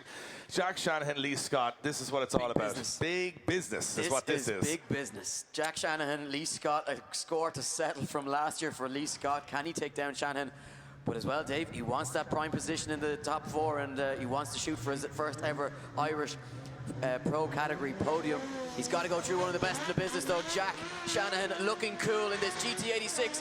What has Lee Scott got in the chase position? Here we go, Mondello Park. Shanahan, oh, problems for Shanahan, and he shoots off circuit, Dave. What happened there? What happened there? Jack Shanahan just shot off the circuit. I feel robbed. And he's driven off to the back of the track. I'm not sure what is going on right now. Lee Scott, after a wheel coming off the car earlier in top 32, looks like he's got a 10-0 advantage here. What happened? You just never know. You just never, ever know. I mean, Jack Shanahan hasn't put a foot wrong all weekend. From the moment he stepped out in this car, it's been flawless. And then all of a sudden, let's see, can we get an idea of what's after happening here? It's a shutdown, I'm not sure what. And then Shanahan just drove way off down the back of the track. I'm not sure exactly what happened. And I think that might have just been out of frustration. Something might have gone wrong. Something, we even spoke about it earlier on. It's a new car. It just almost was too good to be true that that car would just work straight out of the box. No testing, no practice, no nothing. No mapping. Nothing. Literally just put the engine in the car on Thursday evening, sent it up and said if it makes qualifying, we'd be happy with that. But has it now cost Jack Shanahan a spot in the final four? And Shanahan does call 5 minutes. So, drama once again here in Mondello Park, and see, it certainly doesn't look positive. You can tell a lot by the body language. That doesn't look good, yeah. You can see the body language from Jack Shanahan. He's not happy. Know as well, because he built this car himself. And well, you're not only out there fighting against the track, fighting against the conditions, and fighting against your opponents, you're fighting against your own car a lot of the time as well to make sure that it stays working. You can see a lot of them checking it. Maybe it's a steering issue, maybe something like that. They're jacking up the front of the car. It definitely looked like Jack Shanahan just could not transition whatsoever. And interesting stuff there from, I mean, this is an event where you really couldn't pin anything. You don't know what's going to happen. You think Jack Shanahan is on form. He looks like the man to beat. Conor Shanahan looked pretty strong. Now you've Caldwell into the final four against Alan Hines. That's going to be an absolute cracker of a final four. I mean, and look at it from this point of view, Dave. Caldwell or Hines, one of them's going through to the final. That's one driver who's never won a round of Irish competition in pro category. If Shanahan, a shot at the top step. Shanahan doesn't get back out there, and let's be honest here right now, with the level of Lee Scott's driving, it looks like with a 10-0 disadvantage for Jack Shanahan, he would be out. If I'm not incorrect in saying, it would mean that we have a brand new winner today. So Mark McBurney, Paul Conlon will now line up on the line. A newcomer to the sport a couple of years ago, Mark McBurney goes up against the most experienced pro on the grid in Paul Conlon. And we have just made that announcement that at the first round of the Link ECU Drift Games Extreme, a driver that has, unless Jack Shanahan pulls a miracle, will win this today, that has never won a round of top-level Irish drifting before. That's what's happening right now. Exciting times as McBurney leaves the line ahead of Paul Conlon. Yeah, McBurney as the higher qualifier will lead them in. What can he do in this lead position? Will he go for the big entry? No. Oh, but slows quite a bit, and Conlon gets stuck behind them, Dave. And again, another interesting turn of events in that first corner for our judges to watch. As we say, we're watching on camera. We don't have as good a view of it as the judges. They will have their own ideas as to what just exactly what happened, but to me it's going to come down to whether Conlon went in too hot or McBurney slowed too much. I don't know. Conlon seemed to have left a big gap into that first corner, and it looked like McBurney may have slowed. Yeah, maybe the style that McBurney's carrying into that first corner. We'll look at it here on the replay. McBurney comes in. He's on the handbrake. He comes through. Conlon, did he go too hot into the corner? Did McBurney slow too much through the first section? That's going to be watched a couple of times on the replay. I know they've watched it with their own eyes, and they probably have their own opinion made up of that. And as I mentioned, when I looked up to actually watch that initiation, it's so different when you watch it from your own eyes, from the side view, rather than looking straight at it. It's very difficult to... speed is very hard to see. I mean, to me, it looked like McBurney was washing wide. Oh, we have word for the pits. Jack Shanahan has retired from the competition. Jack Shanahan is out of the competition, meaning we will have a brand new winner at the highest level of Irish drifting for the first time ever. One of the 4 men remaining will all be brand new to the top step of the podium. That is incredible stuff right now. And Alan Hines has hit a podium at round 4 of the Irish Drift Championship last year. McBurney did it round 3, but the highest any driver on this particular grid right now has ever got is 3rd position.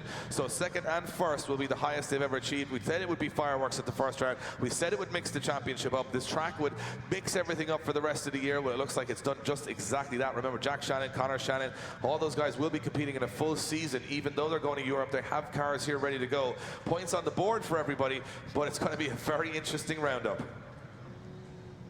Yeah, so here you see McBurney come back in, and yeah, just dials on that little bit too much angle, then doesn't have the scrubs too much speed possibly, but I don't know. It's judges are going to be the ones to make the deciding call on that, and it's not for me to add too much to that fire. Absolutely, and you know, words coming down to our grandstand. Shout out to all those guys watching from the UK. I'm sure you guys have been present at the British Drift Championship, watching some of the drivers that are competing there from very Ireland. Successful first event for Matt and his team. Shout out to Matt and the guys. It was a great event. And we move on to a very interesting year of European drifting with Drift Masters European Championship kicking off in a couple of weeks. We've now kicked off both the Drift Games Extreme and the Drift Games Nationals, brought to you by Link Engine Management. Thumbs up from our Marshall Keane-Droney. Conlon to leave the line. McBurney. We don't know which way the judges have called this one after what happened on the first run. Conlon down the straight. McBurney right on the back bumper. Big dive for McBurney as he looks to go door to door through the toughest section as they go bumper to bumper. Conlon now looks to send up the smoke and blind McBurney as they come through Link ECU corner. Conlon's off the track. Conlon goes 4 wheels almost off the track. Overtake for McBurney, who throws it onto the wall. We have seen it all today, Dave. I absolutely have no idea what's happening anymore.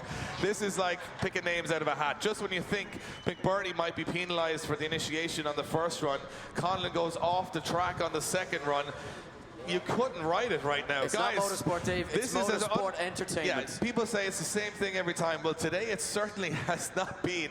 And you can see it here. Conlon looked like he was in control of this. He had McBurney for company right through the first section. And then just as he comes towards Link ECU corner, watch the drop as Conlon goes around late onto the clip. He just drops that back wheel, lifts the front wheel, and drags him off. That looks like it's 4 wheels off over that white line, maybe.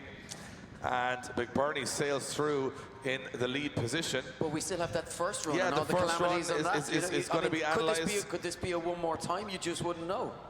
And I mentioned that's what we were all about. I mean, you know, to clarify what we were saying earlier is we want as many Irish people as possible to come down and support the events because these guys love having a big crowd around them. We want to see you guys pack it out.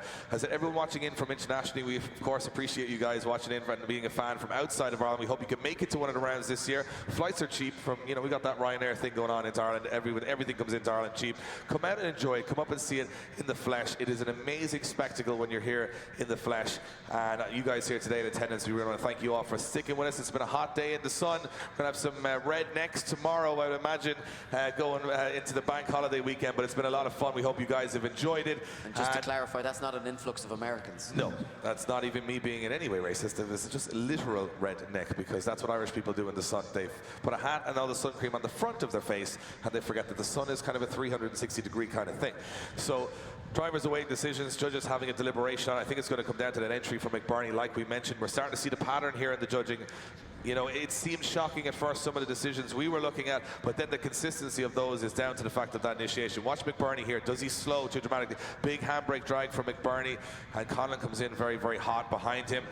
Again, that angle, I watched that one with my own eyes, and it looks so different from that other angle because it's looking straight at the cars. It's phenomenal how different it is. It is. Even over the course of the practice, I was watching from different areas, and the opinion or the viewpoint that you get, the angles that you get, it's just it's a completely different impression no matter where you stand here in Mondello Park. So we're seeing some of the comments coming in, people booking some flights and some ferries to come over some events this year. That's what we want to see. We appreciate you guys coming over. If you are traveling a very long distance, do let us know. We might be able to give you some free stuff when you get here too. You might even put them up in your house too. Well, I put a lot of people from other countries up in my house. It's getting B&B status now at this stage, but we want everyone to come over and have some fun this year with the Link ECU Drift Games Extreme. Smiles all around, guys. Round of applause for Paul Conlon and Mark McBurney.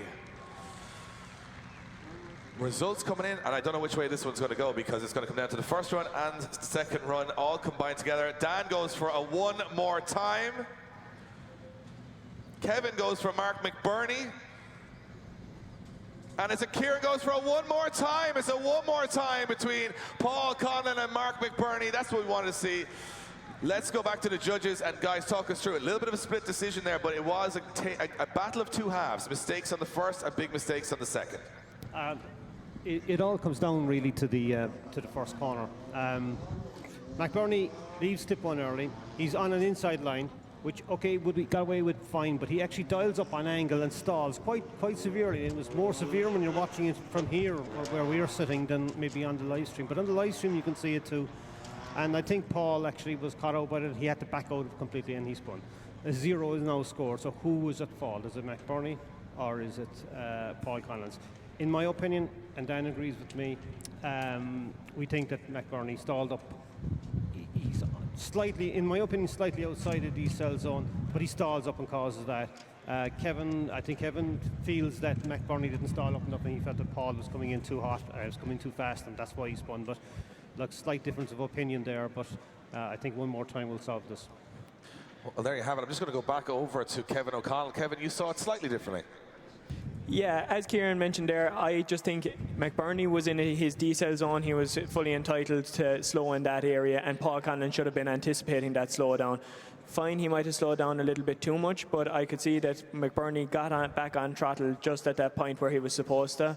I find he had a little bit too much angle and and he was a little bit offline, but I think Paul should have been anticipating that, and in my opinion Paul came in too hot and couldn't slow down in time, and that caused the spin. It was very slight, but yeah, in my opinion McBurney wasn't at fault. Well, there you go. This is where I'm enjoying the fact that you can now see the judges don't all just go the same direction. They have their own opinions. And also, you got to remember, all of these decisions are based on a car slowing down and a car speeding up.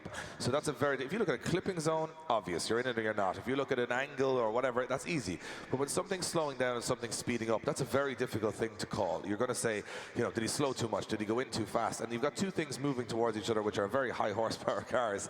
And the problem is that if that happens at the same time, one car goes too fast and one goes too slow, you're going to end up in a situation where a 0 was scored. And once a 0 was scored, you have to ascertain fault. You can't say it's a bit of his fault and a bit of the other. If it's a spin, it has to be a 10-0 one way or the other. And that's what's causing a lot of the issues today for the judges, which is a tough game. I mean, at the end of the day, it's easy to have an opinion, but to actually eliminate someone from the competition, you have to be very confident in your opinion. And it can't always be a case of what happened and what exactly happened. It's more so what is perceived to have happened, and I think that's sometimes what people forget, is that they're human beings and they have to go on what they perceive to have happened and use the information that they have at their hands. Yes, exactly. And as I said before, it has been one of those days where anything can happen. And right now, you've got to look at Paul Conlon. This is the furthest he's gotten a competition for quite some years. McBurney, he's been on the podium last year. He was supposed to be driving in the Low Brain Drifters car, which was, assuming, a far more competitive car. But in his own car, he's here fighting it out, for the Final Four.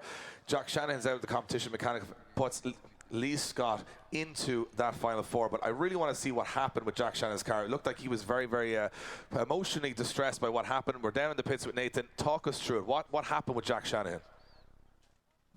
Yeah, I'm down here with Jack. Jack, I don't even know what to say, but can you take us through? I know emotions are running high. It was, so sad to see that happen. Can you just take us through what's going on and what happened? We're actually not too sure what's after happening. There was just a slight vibration through the drivetrain. So they just didn't want to take the risk of taking a 5-minute rule and not actually being able to call what the problem was. So it was just easier to not actually for something to go wrong properly. It's just been such a hell of a week trying to get ready, and it just kind of feels like I have to leave everybody down. But nothing we can do now, really try and enjoy it. And listen, let me tell you one thing, you've let nobody down as far as this crowd's concerned. The people, they couldn't be more proud of you. You may not have been, the winner here today, but you've proved that Jack is certainly back, and I have every faith, and so does each and every one of those fans out there, that in just a couple of weeks here in Ireland and elsewhere, you are going to go back to the top of the mountain, my friend. It's been a true pleasure watching you today. Do you have any final words before we leave you today? No, I just want to say thanks to everybody for coming out, and it's been an unbelievable weekend up until now, obviously, for me, but don't let it stop anybody else's weekend from going on, and enjoy the rest of the show and have a good time. You might not be today's champion, but you're certainly Ireland's champion. Give me some knuckles. That's Jack Attack, and he will be back, and we're back with you guys right now. Thank you.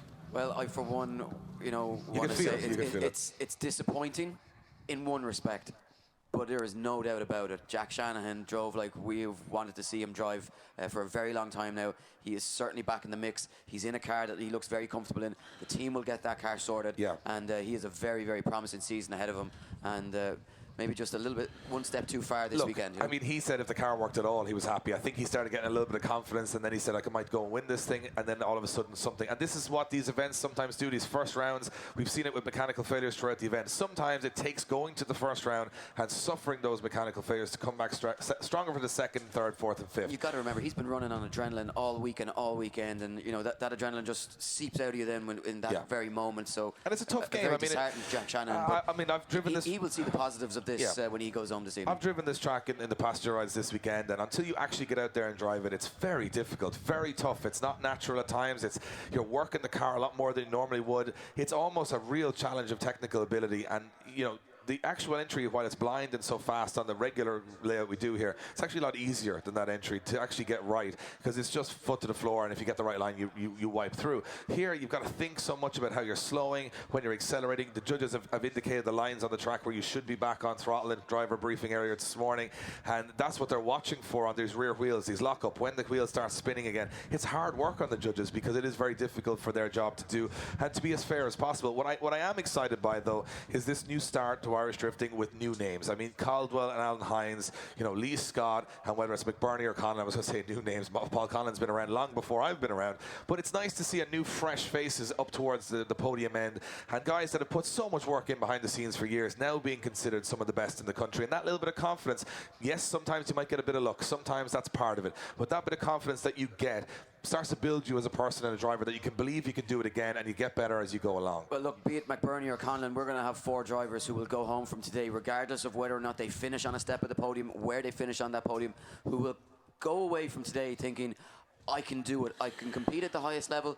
And it could be just that confidence booster that they need. For the likes of Paul Conlon, who hasn't been to this stage of the competition in a long time, he'll be looking at this as an opportunity to say, you know what, I came into this season, I said I was going to be coming back, I said I was going to prove the doubters wrong, I've done that, and now it's time to move on from that and show the world what I'm capable of over the course of a campaign. And I think we're going to have, you know, different winners throughout the season. I think the streak is going to go this year. Yeah. I just think that it's possibly going to be one of the most unpredictable and exciting championship campaigns that we've seen for a very long time. It's going to be a lot of fun. We're not going to see the dominance that we've seen. Yeah, and that's the most important thing, Eddie. It's about fun. That's what drifting is. It's a fun motorsport. We don't want to turn it into a super serious, you know, everybody dog eat dog. You want to see, you know, rival teams helping other people out. You want to keep that core and heart alive. You want to keep the smiles on the grid. I haven't seen such excitement from Paul Conlon behind the wheel. He's having the time of his life. Ready to go there, enjoying his drifting, and it's been evident through his personality all weekend. He is just a different man this weekend. He is here to take it, and I think McBurney's going to be at his real best to try and take this. And the thing is, no easy runs from here. What's been proven over the time and time again is big names are made in this championship. If you can do well in this championship, people remember who you are. You look at James Dean, you look at Mitch Larner. These guys made their name here, and that's what gave them the popularity to move on to other things. And that's what these guys want. They want to be the next big thing, the thing that they get all the attention. Everyone wants to watch them and go and achieve things both in Ireland and internationally. But who's the next guy to step up? We're about to find out today, and that's the exciting part of kicking off a season with new characters, new guys on the podium, and we know we will have a winner that has not won an event ever before today, a first-time winner. Remember, only 5 drivers have won events in the last 6 years in this country. You've got Jack Shanahan, you've got Paul McCarthy, James Dean, and Dwayne McKeever and Tomas Kiley. That's it. That's all that's won events here in the last 5 or 6 years. And today that's all going out the window, and that's what it's all about. Here we go. Shot at the top 4 up for grabs. McBurney and Conlon again. What will happen on entry? A nation holds its breath almost as they come through that first section. You don't want to call anything because it's just so hard to predict, but here we go, back in unison as McBurney takes it wide. Conlon's there with him. The crowd, contact. Big contact. I think Conlon just absolutely bulldozed Mark McBurney there from where I was sitting. Happened almost just in front of us here, and you can hear the bang as those 2 cars came together. They are holding no punches right now, Eddie. Anything can happen. It means so much. They are giving it everything. It's so important to these guys. You can't take your eyes off it. You cannot take your eyes off it. You know what?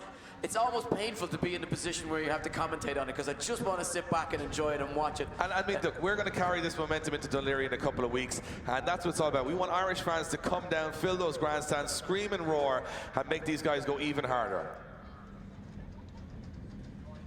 So you can see on the replay there the contact once again. Judges were watching that, and it looks as though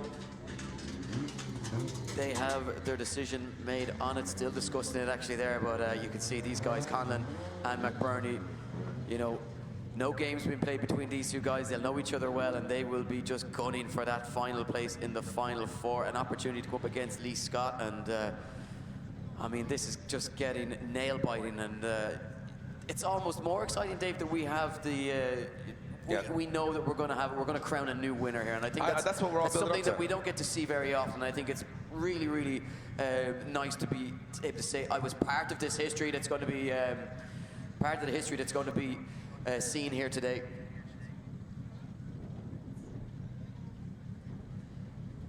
So McBurney just taking a moment just to get out of the car, just have a quick look at the rear end, maybe just checking the level of grip that he has on his tyres.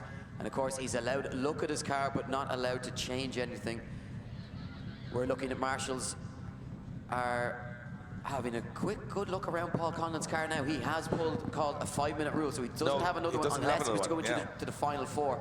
But That's of the course, thing, if it's something that the marshals can fix, that's different. It's an adjustment, I think, as the marshal is saying. It's an exhaust piece that may be hanging loose after the contact there. Now, your drivers are allowed to inspect their car, they're just not allowed to put any tools to it. So if something that can be removed by a marshal, that's absolutely fine.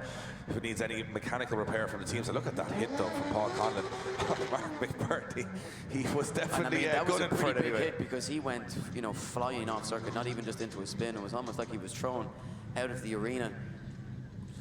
Yeah, and of course the Drift Games Nationals coming up in a couple of weeks' time. It's the Pro-Am level, and that is now at the moment won the first round by a first-time Luke Barker. If you didn't make it, and, oh, you know, it was it was unbelievable. strange going home from the event, not being able to watch it back, because it was one of the craziest events we've seen. The driving talent, if you thought it was high today, it was insane.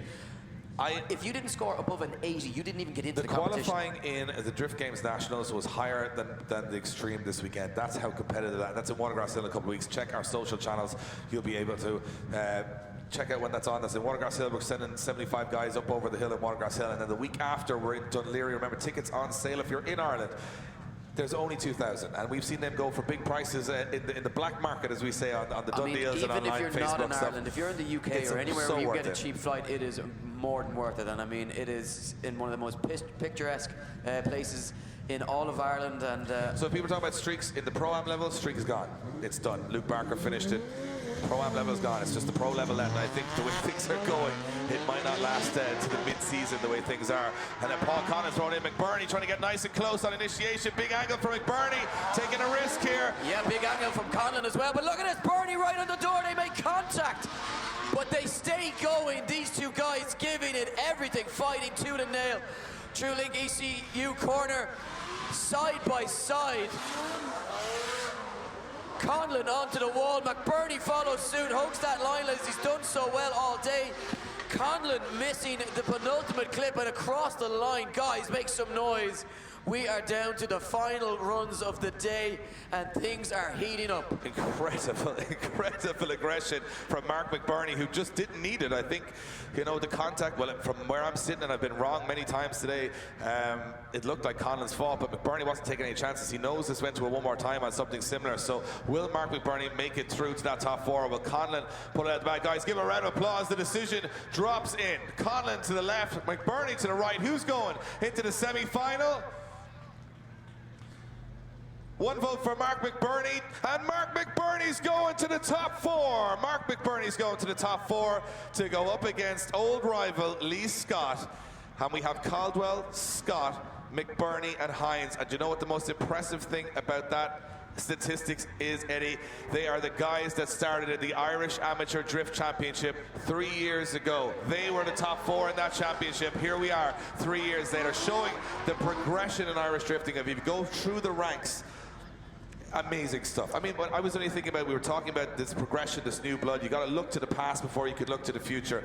When I started in Irish drifting and we started running events here, you know, we were in Ennis going around a roundabout. No car had a sticker on it. There was no live stream. There was no videos. There was no videographers. We've come a long way, Dave. In 5 years, we now have one of the best looking grids we've ever had. We have talent just oozing through the veins of Irish motorsport. Every single guy coming through from the amateur and the Pro-Ams and the Nationals are absolutely killing it. We are sending our best to the rest of the world, who are winning at the best level around the world. And it is a very proud thing to be Irish in Irish drifting, because, you know, live stream and videos and social media and all these different things, they've come because of the investment and the time of our sponsors, our amazing sponsors here, and of the fans that come to the events. And for you guys watching in from around the world, we invite you to come to the grid, say hello, have a burger with the Shanahans, come down and enjoy the atmosphere. That's what it's all about.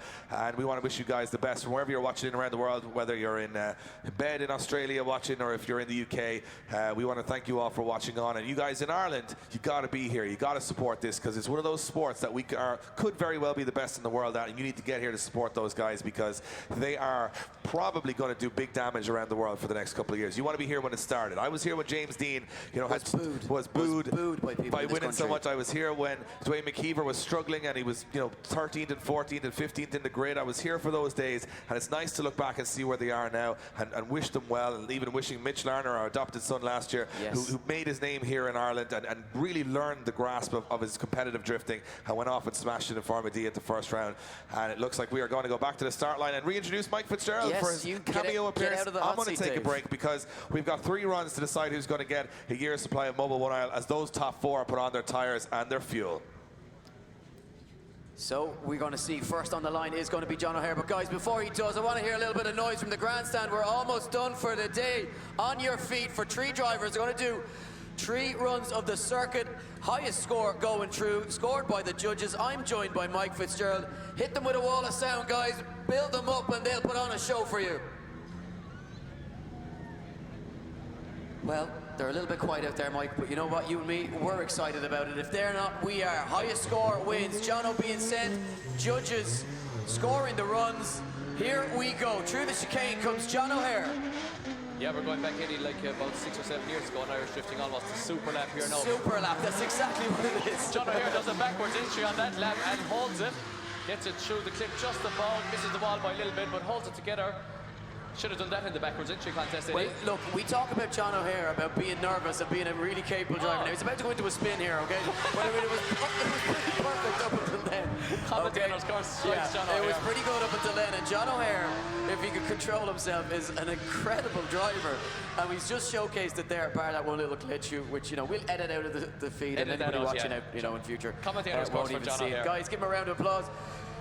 3s all around from the judges. I can even do that. It's 9 out of a total possible of 30. Wrong. 3 trees in Small Forest. Well, okay. But I don't think he can score that, right? So Small Forest out of 30 for John O'Hare. Andy Earl leaves the line. Andy Earl is launching it in from the other side of the track. And you'd swear this was serious the way Mike... Andy Earl almost our pulls track up. manager is giving us grief. Look, he's only going to spin, Mike. He's doing a bit of freestyle, I think. Yeah. For any of our guys watching from Dubai there, Abu Dhabi and the UAE, they'll know what we're on about. A bit of freestyle. Freestyling high. Just gone mad. Just gone crazy. So I'm going to guess that's a 0 and an 11 from... No.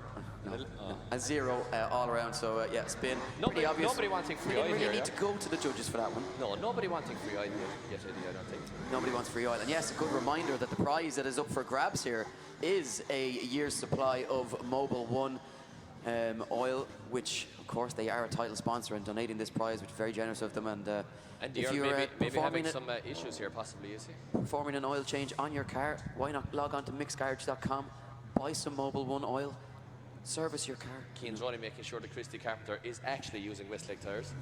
Yes, and that they're not above 265. Above, touchy subject. But yeah, and again, the judges there just speaking with him before this.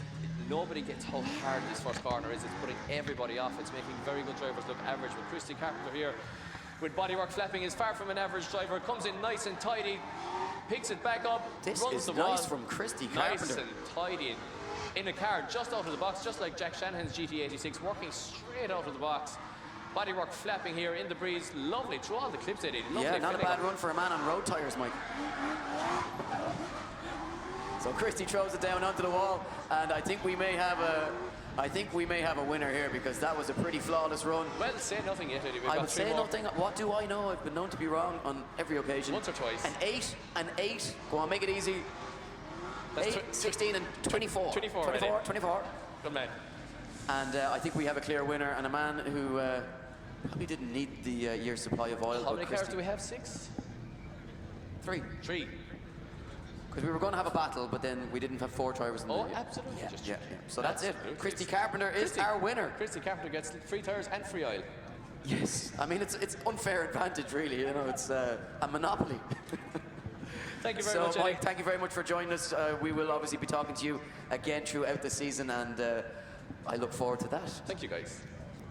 So David Egan joining me back, and as I say, Dave, we are just about ready now for our final 4, and as you say, the Drift Games Challenge, just a little... it's just, fill the gap, okay? What happens we get to this stage of competition, and we're just trying to fill people are time. changing tyres, they want to cool down their cars, they want to take breaks. And the great thing is, Christy Carpenter, he's only driven the car this weekend, and he's got extra laps there, and he's getting better and better every run, and he'll go back with a positive vibe saying, you know what, that car works. I'm in it for Dunleary in a couple of weeks. If you have a GD86 in the UK that you're interested in selling, I would just up your price, because I think there's going to be an influx of orders coming from them, because they seem to be a very usable and popular chassis coming into the championship this season. And I want to bring it back to the point that I just made earlier. I mean, we talk about the progression of Irish drifting. You know, it's 16 years of drifting in Ireland this year. We've had D1 IRL, then it went to Pro Drift, then it went to the Irish Drift Championship. Now it's the Drift Games Extreme. And it's a progression right throughout of trying to change things. I mean, it's easy to keep things always the way they are all the time. You know it works. It's a tried and tested method. But we're trying to push the sport out there, make it more exciting, make it more fun. And you're going to fail on some things and you're going to win on some things. We've tried numerous things over the years that haven't worked. We've tried things that were big mistakes, and we've tried things that did work. So the idea here is to take risks. And the great thing about the Irish Drift community, it's so close and it's so honest and it's such a good bunch of people that we can take those risks without people being afraid of them. And this weekend was a big challenge for the whole Drift Games team. It was a lot of new stuff that they had to handle. What a big thank you to all of the marshals on the track. Guys, can we give them a big round of applause, all the marshals on the track? These are just normal guys that come out for 2 days every weekend, standing in the sun, getting covered in tire rubber and oil and smoke and fire extinguishers and everything. Legends of the sport. I want to give a big thank you to our Starlight Marshal, Keane Droney, down there keeping a wrap on things, Chris and Donny, all the guys on the gridding. I mean, most of the people in this tower, bar myself, are not professionals at doing this. That's what a lot of people get misconceived. I mean, Eddie, you're during the week. What's your regular job? What do you do? People I'm not saying it. You're not even saying it. Okay. Okay. So he's an assassin. He can't say it on the. And I think we've got a fireman, and we've got an engineer. And then we have a really old guy that just, well, he's pretty professional, Kieran Hines. I mean, he's been judging since there was judging invented. He's the Grinch. He only works at Christmas and drift events. Yeah, that's it. He does at Christmas. He dresses as Santa at Christmas, and he does drift events during the year. He's done it all over the world, Oman, Europe, you name it. He's designed a lot of systems you're watching on screen. And all these guys are just normal guys trying to do their best on track. And for me, that's an amazing achievement for them to be able to come together as a team just these 5 times a year and pull off a show like this. Really appreciate those guys and the hard work they put in. And it's been a risk reward this weekend. We hoped it would shake it up. There's been mechanical failures. There's been cars in the air. There's been cars in the barriers, cars in the wall. There's been breakdowns, spins, controversial decisions. What more could you want from a drift event? And the sun is shining. And right now, we've 4 guys that 3 years ago weren't even drifting, now going for their first ever win in the history of Irish drifting. Have it ever been this open with 4 lads left on the grid? Well, I think the big thing here, Dave, is that they all know that there's a huge opportunity for them to be the one, and the nerves are going to come into it. One of these guys who's going to hold it? They've all looked like cool customers this weekend. Ryan Caldwell has just been, leaning back, relaxed, arms folded. Alan Hines. Well, you know what? People have been sitting in the sun, Eddie. It's now time. We got 4 brand new drivers that have never been at this stage of the competition before. We need the grandstand to start getting involved. It's a beautiful day. Everyone's having a good time. All you guys who are around the bank, thank you for sitting out having some fun. But the grandstand, we always push it back to you guys for a bit of atmosphere. So what we're going to do is try and make this even more exciting. Everybody in the grandstand, we're going to invite you to just stand up for the top 4, just for each battle. Everybody up on their feet, and we're going to get a big cheer loud enough that Alan Hines, these young guys on the grid, and Ryan Caldwell can hear you. Grandstand, make some noise! We're gonna need better than that. Okay, we want screams and stomping your feet. It's the final 4. Grandstand, make some noise! We are ready to send them. Alan Hines, Ryan Caldwell. This is for all the marbles. Into the final you go if you win this one, and you're guaranteed a podium spot. Caldwell versus Hines. Young guns on the grid, nothing to lose and all the hunger in the world as Caldwell leads in Hines into that first corner, and Alan Hines is coming for it. Yeah, Alan Hines really coming for it as Caldwell washes wide and just gets unsettled. The first chink in the armour that we've seen from the young gun. Hines right there with him, right on the back bumper, trying to force more mistakes from Caldwell, but Caldwell resettled. Look at the proximity as they go wheel to wheel. Caldwell laying down the line, bringing it onto the wall. Hines bringing it to the door through the final sections and over the line. Mondello Park raised the roof for the young guns. Caldwell and Hines Well, the future's certainly bright for Irish drifting if these guys are going to produce it all year, and you can see from the off. Look at the angle. Caldwell does a backwards entry into the first corner, and Hines has to stall up a little bit on there. Probably more angle than Caldwell wanted. He could have won the Drift Games Challenge with that certainly outright. could. The first flinch that we've seen from him, Dave. And he held it well because I think he over-rotated more than he wanted to there, and then Hines had to back out, but he certainly didn't back out of the rest of the run as he came gunning for the back quarter of that S15 and dives again. A little bit of touch of bodywork as they came around the last corner. And now it's business time. You've done all the work of practice, qualifying, all of those battles today. This is where you can take home a trophy, and in a couple of years' time, look back up and say that was worth being there and putting that risk on. But it is risk reward. And Caldwell, look at Alan Hines thumping the window of his car. He's ready to come off the line here as Caldwell now has to put the skates on. He has to go to the door. But Hines has one of the best lead lines on the grid right now. He knows he can go there. The spotters are saying it's up to you two guys now. Hines initiates weight transfer. Long gap to Caldwell. Oh, big angle from Caldwell, though. Can he stay in it? He certainly can. He looks for the door of Alan Hines, but he's losing some ground. Hines on that very fast line that we spoke about takes it wide. Could Alan Hines be going through to his first ever Irish Drift or Irish Championship fight? But he goes offline. Unbelievable. Would you believe this, Dave? Hines making an unforced error. Oh, Hines went way off the track there. This is in the balance again. You couldn't ride it. I thought it was all over, and then Hines drops 3 wheels off the track. So judges are going to deliberate this one, and we'll be able to get onto the grid.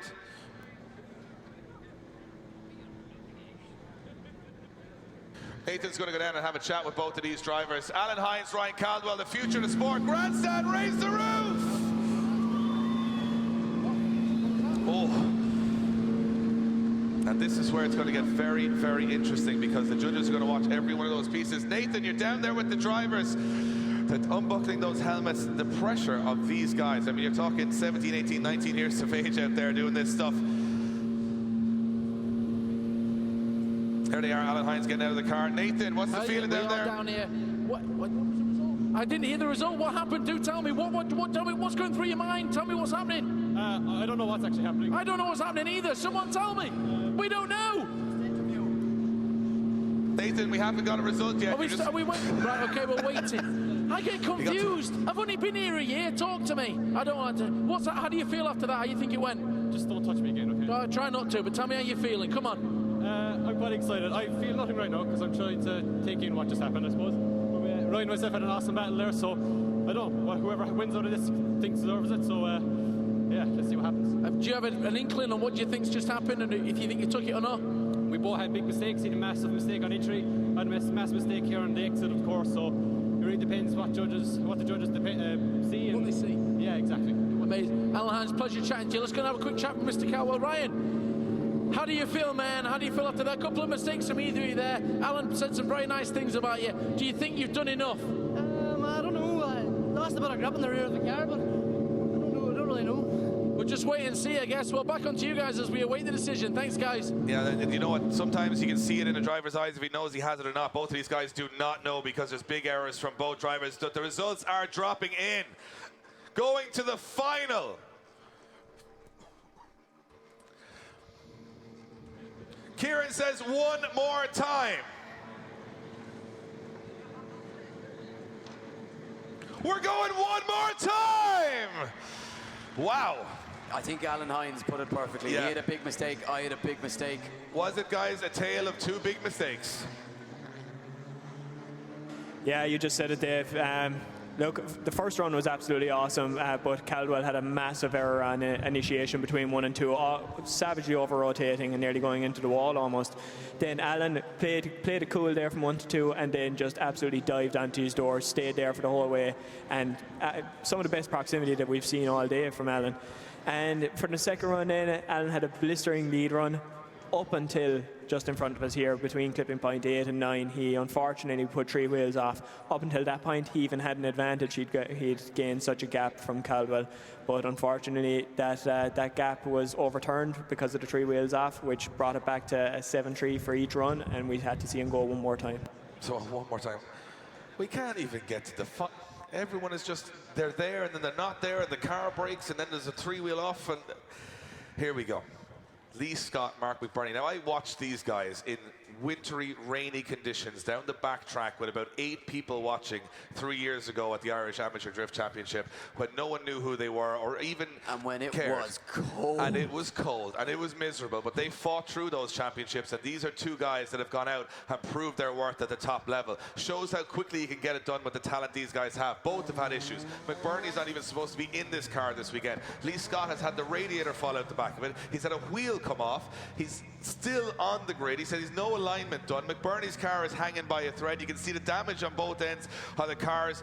This is a dogfight right now between McBurney and Scott, 2 of the best in the business right now, and one of them's going to the final. And whoever wins, it'll be the first pro final they've ever made. So it's history in the making.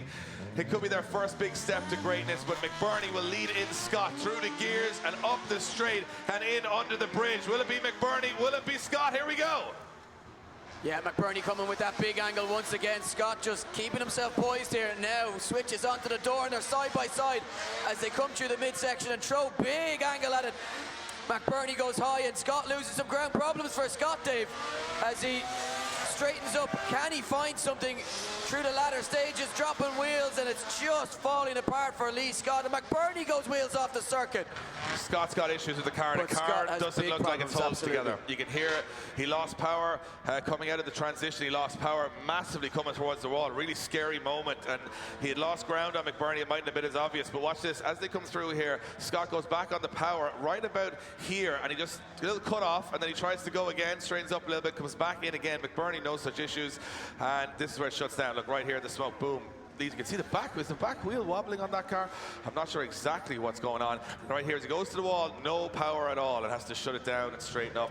And of course, you know, we didn't really get to see how well that car was performing when he came up against Shanahan because of the problems that Shanahan was having. So some issues with that car. You know what I'm just thinking? If Mark McBurney can do this in this car with an SR20. But here's another interesting. Hold on a minute. One thought at a time, Dave. I'm two things happening at once. I'm going to say the first. First, how competitive will he be in the lowbrow drifters car if this is what he's doing in his own car? That's out of the way. Sorry, my second point, which almost jumped over my own first, was the fact that when was the last time an SR20 won a round of professional drifting anywhere?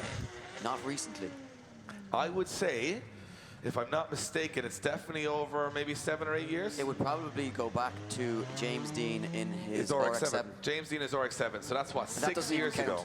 And then James Dean doesn't count anyway because he's a different sort of human being. But an SR20 and an RX-7 was the last time that it was been on the podium. It was James Dean 6 years ago. 6 years later, everybody went V8 and 2J. Could an SR20 do it again? Or will the RB25 of Lee Scott come back into the mix here in the second run? He's going to have to hope that he hasn't gone for a 5-minute rule here. So he's got to hope that the car just runs. We don't know what's going to happen here. He needs McBurney to give him something here, I think. And, you know, McBurney, now it's time to keep a calm head on cool shoulders. McBurney, just getting aggressive and getting caught almost down the inside, but keeps it going. Scott now on a good line and doing everything he can, Dave, just to try and find a way to win or get himself back into this one. But McBurney, like a dog with a bone, bringing the fight, not backing down one bit. Bringing it to the door as they come to the wall. McBurney gets a little bit caught. McBurney shuts down. McBurney shuts down. What's happening? What is happening? He didn't need to be there. He takes it to the wall and he gets caught. You could hear it. You could hear it, Eddie. I nearly jumped across you. You could hear it breaking down. You could hear his car misfiring throughout the run. And I was like, surely he'll get there. 20 feet from the finish, McBurney's car shuts down. Scott's car shuts down in the first run. The hell is going on, Eddie? I'm not sure. What's going on? I'm not sure my health insurance covers my card for this. What is happening? Guys, they are absolutely pushing the absolute limits out there. Give it up for McBurney and Scott. This is man versus man, car versus man, car versus car. God knows who's going to win this one. Nathan, talk to the guys. What happened? There's mechanical failures going on. We don't have a decision yet. Does anyone know what's happening with these cars? We have a one more time decision. We called it, Eddie. 2 shutdowns. But we have 2 cars that are not able to continue a run. Are they going to go back and get fixed? Do they know what's wrong with them? We have no idea. They're getting back in their cars. And as you can see, getting back in their cars very quickly because there's issues to be solved here, Eddie, and that's the problem. We have 4 drivers looking to get their maiden victory in a pro competition. 2 semi-finals, 2 more times, Dave. I've never seen 2 semi-finals go to 1 more times like that before. And down to mechanical failure on one side and mistakes on the other. So it's so unpredictable. And the 3 guys that end up on the podium today, I'm really feeling for the 4th because it's been a tough day. And to be honest, this unpredictability is making it very exciting. It has to be said, you know, usually we kind of see the same guys in the mix. They're all now out of the competition, and these 4 guys are going to take 1st, 2nd, and 3rd, and it's blown the championship wide open. If you look at it from a perspective of, you know, drifting, and people talk about budgets and big budgets, and we hear 8,000-9,000 million horsepower on the grid. You know, you have Ryan Caldwell, probably with the highest horsepower car there. Alan Hines running 100 horsepower less than he wants, running about 450 horsepower in that car. Scott in an RB25, a home-built car as well, all home-built cars. McBurney, though, 400 horsepower in an SR, still in the hunt. And these 3 guys, he was 20 feet from home in the top 7 as well, you know, so they have been performing right from the off here. And we talked yesterday in qualifying about a changing of the guard, and that certainly appears to be McBurney was transpiring. 20 feet from home there of winning that battle, and the car shuts off. As was Alan Hines. And Alan Hines, same thing, 3 wheels off, unforced error as well. And they all now go back in and have a rethink. That's what I alluded to, Dave. These people have an opportunity. It's not like, you know, they're coming into a semi-final and they're going up against Dwayne McKeever and they don't expect to win. They know that they can all beat each other. They know that this is the best chance they're ever going to get to take their first win. Those nerves start to become a real factor. The adrenaline pumping through the veins. I'm scared to even try and call who's going to take it home. Well, you today. see, that's the thing. You can't call it based on ability anymore because the cars seem to be just as much. I mean, Caldwell, you heard him complain, just lost rear end grip in the car. He did a perfect run the whole weekend, and the first time he makes a mistake is in his top 4. Alan Hines, he's never gone 3 wheels off there all weekend. He's been inch perfect. I mean, that was the first mistake we've really seen from Hines. It was the first mistake that we've seen from Caldwell. They'll go back to the line. Can they, you know, they can't rely on those mistakes happening again. Do they go harder? Do they just do the same thing and just try and remove that mistake? I mean, I would also say that, and I'm just going to try and find my commentary notes here. I'd love to know the oldest driver in this top 4 because I think it might be Mark McBurney, but he's not a very old guy either. It's definitely McBurney. Yeah, and I'm thinking myself, although Hines is what, 21? Yeah, I think these 22? Are all really, really young guys. We're just going to have a little. We got some notes here, and we don't want to pretend that everyone's 7. You know, James Dean was 16 for about 4 years, so we can't go down that road again. Caldwell's 17. Caldwell's 17. So he's not the oldest. Hines is 22. Do we have? Where's McBurney? What? Lee Scott's 20. And McBurney is 27. He's ancient, David. We shouldn't have even been asking the question. Old. He's got a job. He's a year old. He'll catch up on Paul Conlon yet. I can't believe this. I think if you look at that grid and where we started, they would have loved to see this. The young guns come through, the new blood. And you spoke about it. You have a show on YouTube on Drift Games called Breakdown, and you had an episode on the young blood and how it was going to make a big impact. Now, you do that not knowing if that actually will happen or not. Well, we named all of them. You know, all of these people featured on the show, and we talked about McBurney and his performances, you know, getting into... I think what we didn't expect was to see this at round 1, to see it so early in the competition. We knew that Caldwell and Scott were going to be, they were rising stars. Alan Hines, you know, no surprise there that he's contending. 3rd place in the championship last year. McBurney, no real surprise there either. You know, he was really contending and, you know, in the top 4 on numerous occasions throughout that campaign as well. But I mean, they have just owned it this weekend. I'm having so much. Guys, you having fun in Mondello Park right now? Who wants to know who's going to win this thing? You having fun? 4 guys we've never seen at this stage of the competition before. You got to be having fun. If you're a drift fan, this is Dream Street. They're not ready to make some noise, but guess what? I am, because well, you know what? we're going back at it again. Grandstand up on your feet. This time we'll find a winner. It can't be a one more time. It's Hines and Caldwell. Everybody up. We want to hit him with a wall of sound. Grandstand, are you ready? Here we go. Sun is shining. It's starting to set. Caldwell to lead in Hines. Here we go again. Yes, Marshall gives the orders. Thumbs up from Droney. Here we go. Caldwell to lead them in. Hines getting the jump off the start line. Down the stretch they come as they slam through the gears, and Caldwell throws it in. Hines right there with him. No mistakes from Caldwell. The wing gone from Alan Hines' car. Gone from the car. And he stays in it. He's coming for an Alan Hines here. He does not care anymore. He has to put this to bed here as he goes right to the back bumper. One last dive from Hines onto the door. Panos flying off the car as they finish the run. That's what it's all about. Put yourself in the final. He took the front wing off the car. Caldwell's door is in ribbons, and we are still disregard for his own safety. Look at the door of Caldwell's car on the far side. Hines has lost the front half of his car. Give them a round of applause, grandstand. Young Guns putting it on the line. That was what it was all about. That was ignorance. That was just, and you know what? Caldwell says, whatever, I'm staying in it, and that is what it's all about. No foul tactics, no spinning out. No games, just drifting. Look at the door of Caldwell's car, hit twice in the one run, and he stays in it, and a perfect lead run. What is Ryan Caldwell going to have to do? If you're not in awe of this, it's, you know, there's something wrong with you. You're not a fan of the sport, because this is just You remember it, Eddie. We were standing in this tower 3 years ago with all of these guys. There was nobody there watching them, and we started seeing this talent. We started seeing this sort of seed starting to grow, and we said, you know what, if these guys can continue on this path, well, look at the warrior that is on the line in Alan Hines. His car is in ribbons. Caldwell's door is bent in on both sides. He's lost his blanks on the front. It's all or nothing now. It's for that one thing that most people in this country will never have, and that's a win at this level. Only 5 people in the last 6 years have it. There's going to be a 6th today, and one of these guys, look at the cars. They were perfect yesterday. They're in ribbons right now, and we are ready to go at it again. Hines to lead in Caldwell. They can't throw anything back. Caldwell will have felt the contact, and he's going for it as well. Oh, contact, wheel to wheel contact. Oh, it's all over on the first corner, guys. Give it up for Caldwell and Hines. What is happening right now? I mean, applaud from the crowd. My hands are on my head. It's all over. It's all over. Look at that. They end up where we thought they would. Absolutely milled into each other. Guys, if that isn't putting everything on the line for your entertainment, there is absolutely nothing more they can do to get your seal of approval. When they get out of this car, every single person in the grandstand hit these 2 kids with a massive wall of sound. Give it up for Ryan Caldwell and Alan Hines.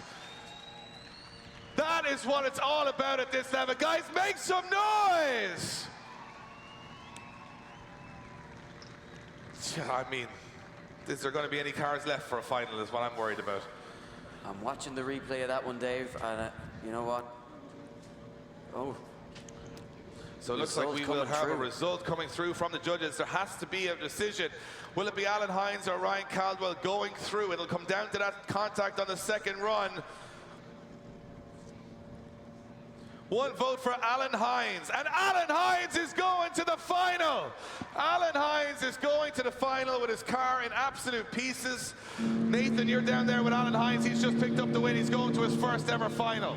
I am down the bottom. Can you guys hear me? I'm just having a chat. Alan Hines, what's cooking, baby? You had to go one more time. The first time you guys went, you both had mechanical issues. You went out, had an electrifying run there, and then you came nose to nose on the corner here. You did enough to secure the victory. You're going into the final. How do you feel? We're going to have a brand new winner here today. Tell me your emotions. I don't know if you can hear me, but it's not the way I want to win.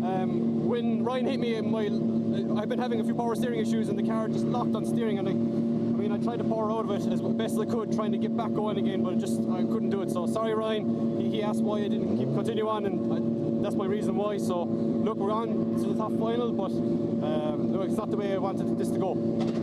Didn't hear one word of it, but I'm sure it was amazing. You guys heard at home. Congratulations, Alan Hines. You're going to the final, baby. We're going to have a chat with Ryan. We'll go and find him later on. We're still going. We've got another one more time. Back to you guys. Well, if that wasn't enough for you and our nerves and goosebumps in the tower, this is it. Scott taking the bonnet off the car, overheating. That's what was the problem. They've shot that car with as much water as they can on the front. They've taken the bonnet off. McBurney's car also overheating.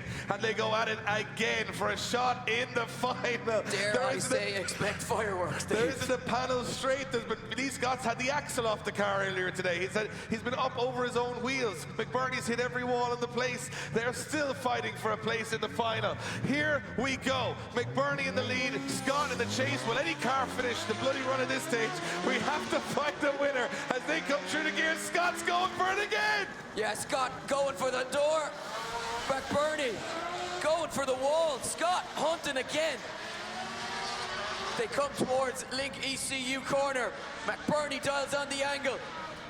Clouds out the arena, but Scott is right there with him, but he's having difficulty maintaining fluidity. They throw it down onto the wall. Could it be McBurney's this time around as he deviates off the qualifying line? Not perfect by any stretch from either driver, Dave, but certainly McBurney looking a little bit more settled out there. What about these guys, though? Out there, absolutely hammering tongs, trying to win this thing today. And guys that were given very little opportunity a couple of years ago of getting this far, now are fighting it out amongst each other. They've climbed through the ranks together, very much like Shanahan and McKeever, Jack and Dwayne had done before. They climbed through the ranks together, then they faced off. Are we seeing the start of some big new rivalries for the rest of the year? I cannot wait to see these guys trade paid for the rest of the year. These aren't even rivalries for the rest of the year. These are rivalries for an age, because these guys have climbed through the ranks together, and this is going to be Irish drifting for the foreseeable future, Dave. This is very, very exciting as far as I'm concerned. I mean, you've got such different setups, different styles, but they're all meshing together. The track has thrown up the mix. That's what we intended this weekend, was that it would throw some spanners in the works. The guys that have been drifting for 7-8 years couldn't just rely on muscle memory. They had to start rethinking, and these young kids came in and started figuring it out very, very quickly. And every run that goes by, they're fighting harder and harder. But right now, it's an open season. Scott not getting the proximity we expected him to, Eddie. And Mark McBurney, the car stays going this time, and he's in the chase position now. He's where he wants to be. He can make the move here. He can risk it, and he can succeed, or he could also mess up badly and crash into Lee Scott. We have seen him making some uncharacteristical errors, and again, the nerves are going to be playing a factor in this one. This is not settled by any stretch of the imagination. Scott is still in this. McBurney still has work to do as they come off the line. Lee Scott to lead in, Mark McBurney. Down the stretch they come, slamming through the gears, McBurney.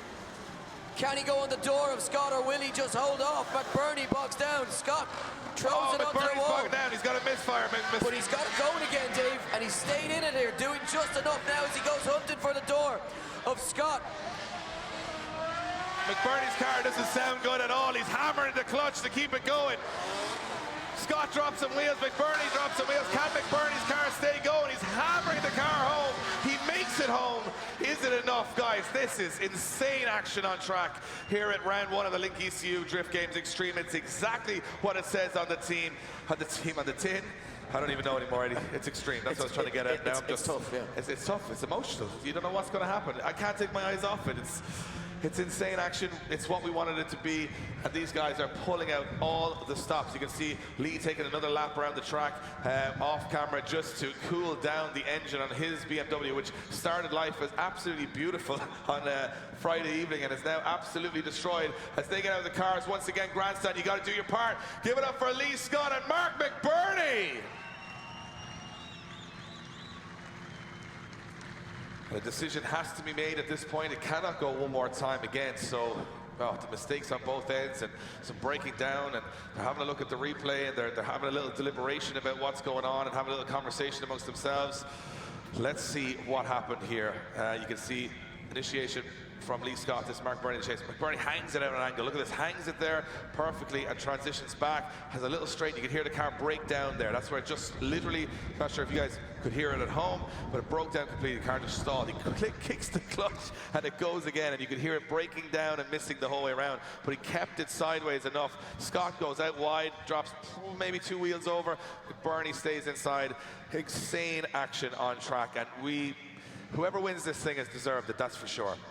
That result is undeniable. Result is in, though, Dave. It's the final. Who's going to face Alan Hines in the final? Will it be Lee Scott? Will it be Mark McBurney? 1 vote for McBurney. McBurney's going to the final. Mark McBurney, Nathan, you're down with our winner. He's going to his first ever pro final. He's up against Alan Hines. What happened? What's going on? What, chaps, what's the haps? One more time. The first time you both seem to have mechanical issues there. Incredible stuff there, Robbie Winnie. We're going to have a quick chat with Lee Scott. Lee, what a run. How do you feel? You're struggling to get out of your helmet there. Tell me your emotions coming in. You're going to go up against Calbo for 3rd and 4th. How do you think you did there? Was it a fair decision? Yeah, it's a fair decision. Me and Mark was both having car troubles there. So you cut out in the first run, and I say 2 cars were evenly paced, and we put on one good show for the fans, so we're happy enough. Amazing stuff. Please, people, give your noise up for Lee Scott. What a man! But going on to face Alan Hines in the the final, Mr. McBurney, bringing the fire. How do you feel, baby? Yeah, pretty pumped. We'll have to see how the final goes. There's a wee miss in the car now, so we're going to have to take her into the pits, see what the crack is with that there, and then try and get her back out. Hopefully everything's good. What is it that you know? What do you have to do to take down Alan Hines? You know, what is the secret formula? I have no idea. Don't no idea. You know what? I think you're going to figure it out. People, it's Mr. McBurney. I don't know. Back to you guys. I cannot wait for the final. There was what I heard there was the biggest understatement of all time. A wee miss in the car. The car is shut down 3 times. We'll see what the crack is with that. Yeah, we'll see what the crack with the wee miss is, and we'll get back out. That's how you got to remember. These aren't professional race drivers. These are just guys like me and you. Built a car in their shed. In Mark McBurney's case, Drift Shed NI. They do a lot of fabrication work and welding work. He's going to be in the lowbrain drifters after that. I cannot wait to see him in that beast of a V8, ASCAR engined V8 coming here for the next couple of rounds. But if he's in the final, he's already going to be 1 or 2 in the championship going there. They may not want to let him drive that car because that car's been damaged pretty badly over the years. But look at the damage he's after putting on his own car. Okay, well, tell you what we're going to do. We're going to shoot out to the guys who are on live stream at home. Let us know. Who do you think? Alan Hines, Mark McBurney, and your reasons why. Let us know. Who do you think is going to win the final? We've got a couple of moments where they're putting fuel and tyres on. And in those couple of moments, we're going to remind you that the biggest thing that's happening tomorrow, other than having a day off in Ireland, and we definitely need one. We definitely need one after today. It's been a long old weekend of incredible action in the sunshine. Tickets tomorrow morning, 9 a.m. If you want to see these guys go back at it again, but in a marina on the docks in Dublin, then this is what you got in store.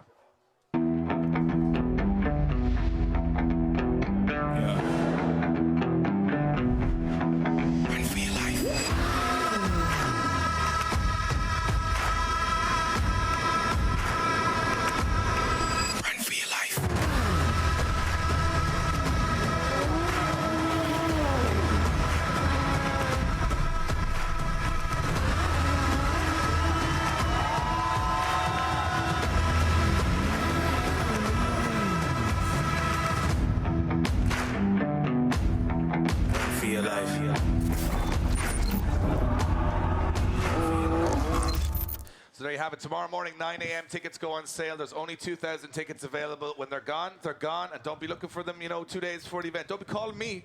Don't, because people do call me. I won't be. Any tickets, I'm Dave? getting up at 9 o'clock, Get your setting tickets. the alarm, and I'm getting them early. Yeah, I'm even buying some for my family and friends. You can go back to sleep after that. The system let me and down sleep last till year. 1 or 2, but just, set the alarm, for 10 to 9. insurance reasons, that's all we can fit in that venue. We're going bigger and badder in Dunleary this year. We got a bonus year this year because the sale of the venue fell through. We were like, you know what? We actually had another venue lined up, and we went, you know what? It's so much fun in Dunleary. Such an amazing atmosphere. And remember, there's 100,000 people in that town that weekend because the Red Bull cliff diving is on as well. So there's going to be a real buzz around Dunleary that weekend. Drifting, cliff diving, everything you could possibly want. Let's just hope the sun is shining. We'll be keeping everybody entertained. We'll be making puns, about the sea. It's going to be incredible. I mean, you just don't want to miss it. But, I mean, every time we've been to Dunleary, the action has been spectacular. And it might look like a small little circuit, but, again, we've reviewed that track, Dave, and it is by far one of the most complex tracks that we visit on the calendar. So definitely get to round 2. I'd like to take a big opportunity to thank all of our sponsors this year at Drift Games. They've done an incredible job of allowing us the means and the budgets to be able to put on shows like this. Mobile One on the screen, as you can see, they have given away a free lifetime is a big prize, a year's supply of oil to our Drift Games Challenge winner, Christy Carmona, but they're also supporting a lot of drivers on the grid as well. Really, really good to have their backing. I'd like to thank mixgarage.com. If you're in the crowd, do you like doing stuff to your own car? Do you not like going to mechanics? Do you like me, poorly fitting things to your car and pretending you're a real mechanic? Because that's what I like to do on the weekends. You get on to mixgarage.com. You can find all the parts and accessories for your car. Use the code DRIFT for 10% off. Just to know the code. Type in DRIFT. You're at a Drift event. Remember, Drift in your mind. Get some mixgarage.com goodies. They do everything for your road car or anything like that, or your van or anything. They are way cheaper than your local motor factors and next day delivery. Get on it. I'd like to mention MTech brakes, stopping power. There's a lot of that going on in the first quarter. You need those brakes. Performance brakes discs and lines and they do grilled and grooved. They even do black discs. If you've got a cool car, get some black discs from MTech brakes. They look awesome. I'm going to get some for my road car as well. And really high performance stuff. MTech brakes supporting us up. Sunoco race fuels. A lot of the cars out there running that Sunoco race fuel, making sure they have consistent power. Don't put pump fuel in your race car because it's so inconsistent in this country. Make sure you put that race fuel in. Make sure you get that consistency every time you go out there, especially if you're running a high performance car. It's available from Drift 2 Motorsport, one of our partners here at the championship. Funk Motorsport. overheating issues. Eddie, seen them in events? I've seen them. I've Yep, seen they're them, common. and they're happening quite a bit. Well, Funk Motorsport. I'm seeing less of them, though, because of Funk Motorsport. Exactly. Those guys, the heat tape, the turbo blankets, that's temperatures 10, 15 degrees down, guys are saying, running their products, a real advantage for drifters who don't want to put too much strain on their engine. If you're a practice day guy, you get more laps because your car doesn't overheat. That's what it's all about. Funk Motorsport. It's a testament to Funk Motorsport that Dwayne McKeever runs those products, and even his car Even stays Dwayne running. can't break a car with Funk Motorsport products on, so they must be from NASA or something, because Dwayne McKeever breaks everything. MurrayMotorsport.com, you saw, sorry, my mistake, saw Connor Shannon out in the car earlier on. They've been a big supporter of us in moving the safety issues forward in drifting, hands devices, fire extinguishers. They do race suits, do everything that you make yourself safer in a race car, and they do a great 10% discount for everybody who's competing in the championship. Fantastic online store, and they have their real store as well that you can go to. Incredible. Absolutely. A Drift 2 Motorsport, well, if you want to make your car look good, have lots of lock or handle good, well, these are the guys to get in contact with. Drift 2 Motorsport, we mentioned they do Sunoco race fuel. Origin Labo, probably the nicest looking body kits on all of these S chassis and JZXs and stuff at the moment. They do them. They have them on the shelf in Ireland. They're European distributor. Wise Fab, with all that extra lock that you want in your drift car, they are the guys to go directly to, sitting on the shelf, get it to you in the next 2 days, and stand suspension all the way from the US. Those guys have been working very diligently. They make suspension that isn't just universal for a road car, but specifically for race or drift purposes, giving you the adjustment you need. So Drift 2 Motorsport, one of our big partners here this year. Brian James trailers connected to you and hopefully connected to your Jeep. We got one of these trailers a couple of years ago, and it is the greatest thing we've ever done because it keeps you can clean your car, put it in it, and if you're even just getting a normal trailer, they have the reliability. You know it's not going to fall apart. You know if you get to an old guarded checkpoint that it's going to pass everything on there. Lights work, everything works.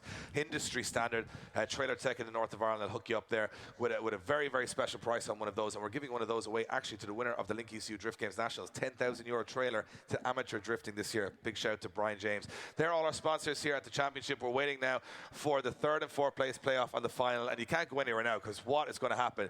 What we're going to say is the 3rd place and 4th place is going to be announced on the track. That's how it is, the usual business. Then the 3rd place guy will wait behind the final. All 3 cars will come down from the podium. We're going to open up the gates. We're going to let all of you guys here in attendance come down and surround these guys. Now remember, yes, there's convenience of getting out of the car park area. Yes, you've been here for a while today and you want to get. You're going to get completely blocked in if you all try and leave at the same time. Anyway, and you have tomorrow off. And you have tomorrow off. So you don't need to get home in a hurry. You need to get home. It's a nice evening. Go for an ice cream. You can iron the shirt pants tomorrow. Exactly. And what we want you guys to do is come down and surround these guys. Make a huge crowd around that podium and give them a big cheer, because this is going to be in their memory for the rest of their lives. But 2 more battles before we're done. Trophy time. Ryan Caldwell, Lee Scott. I'm standing up for this one, Dave. Should I mention personal issues within this? It's not an issue. These guys are best friends behind the scene. But Lee Scott goes out with Ryan Caldwell's sister. There you go. That's a little fact for you. So there's a little bit of rivalry between these 2 guys, and then Lee Scott's like, I don't really want to piss off the Caldwells, but I kind of want to win the event. So this is going to be an interesting one. These are great friends behind the scene. Sorry, not win the event, get the 3rd place trophy. This is 3rd and 4th, of course. Ryan Caldwell in the lead position, Scott in the chase. Guys, are you ready? Grandstand, up we go. 2 more battles before we're out of here today. We want to hear some noise. It's a sunny day. We're having a good time. Don't be looking at me, look at the track. We're about to send some cars. Here we go, Caldwell in the lead. Scott in the chase. Yeah, it's one for the ages, one we have seen so many times in the past. But can Caldwell get one over on Scott? Caldwell leads them in. Scott with that car not performing perfectly, but can he find something to get him on the podium? Or will it be Caldwell taking 3rd step? Caldwell throws big angle at it high on that line, starts to pull a gap as Scott pops and bangs and tries to find some ground and find a way back into this one. He's given it everything all day, but he just doesn't have the measure of young Ryan Caldwell. As they cross the line, Mondello Park, show your appreciation. Incredible stuff. And these guys, you can tell, they're good friends behind the scene. I was joking a little around there, but it is true. They are very good friends behind the scenes. Both their families very close. They started off in drifting roughly around the same time. They help each other out. Remember, cars were getting loaned back and forward. These guys battled it out in Pro-Am for the championship in Ireland and the UK last year, with Lee Scott taking the advantage both times. Caldwell always sort of there or thereabouts, but right now when it really matters at the top of Pro, Caldwell looking super strong. Qualified first, solid lead run. Scott complaining of issues with the car, but to be honest with you, it's not going to stop him here. He's going to go out there full ham, as we say, and Caldwell now knows he's got a little bit more pace than that. He can really force the issue here. But Caldwell didn't even make it through the first corner at the last battle he was in, so God knows. I mean, don't try and preempt it, Dave. I am not preempting anything anymore. Not at all. What's going to happen is going to happen, and it's probably going to be carnage. Absolutely, and it's for your entertainment, ladies and gentlemen, in the grandstand. That's what they're doing it for. They're doing it for trophies that are worth less than your ticket entry today.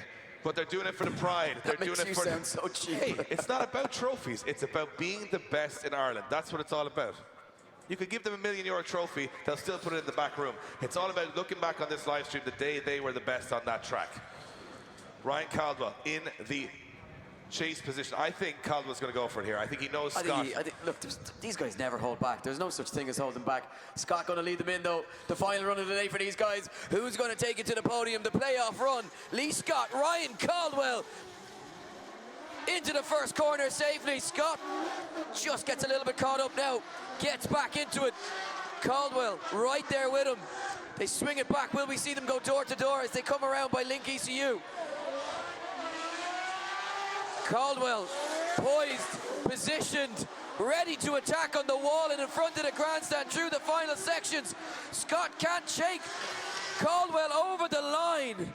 What a finish to the run from Ryan Caldwell. He put it all on the door of what's left of his door at this point.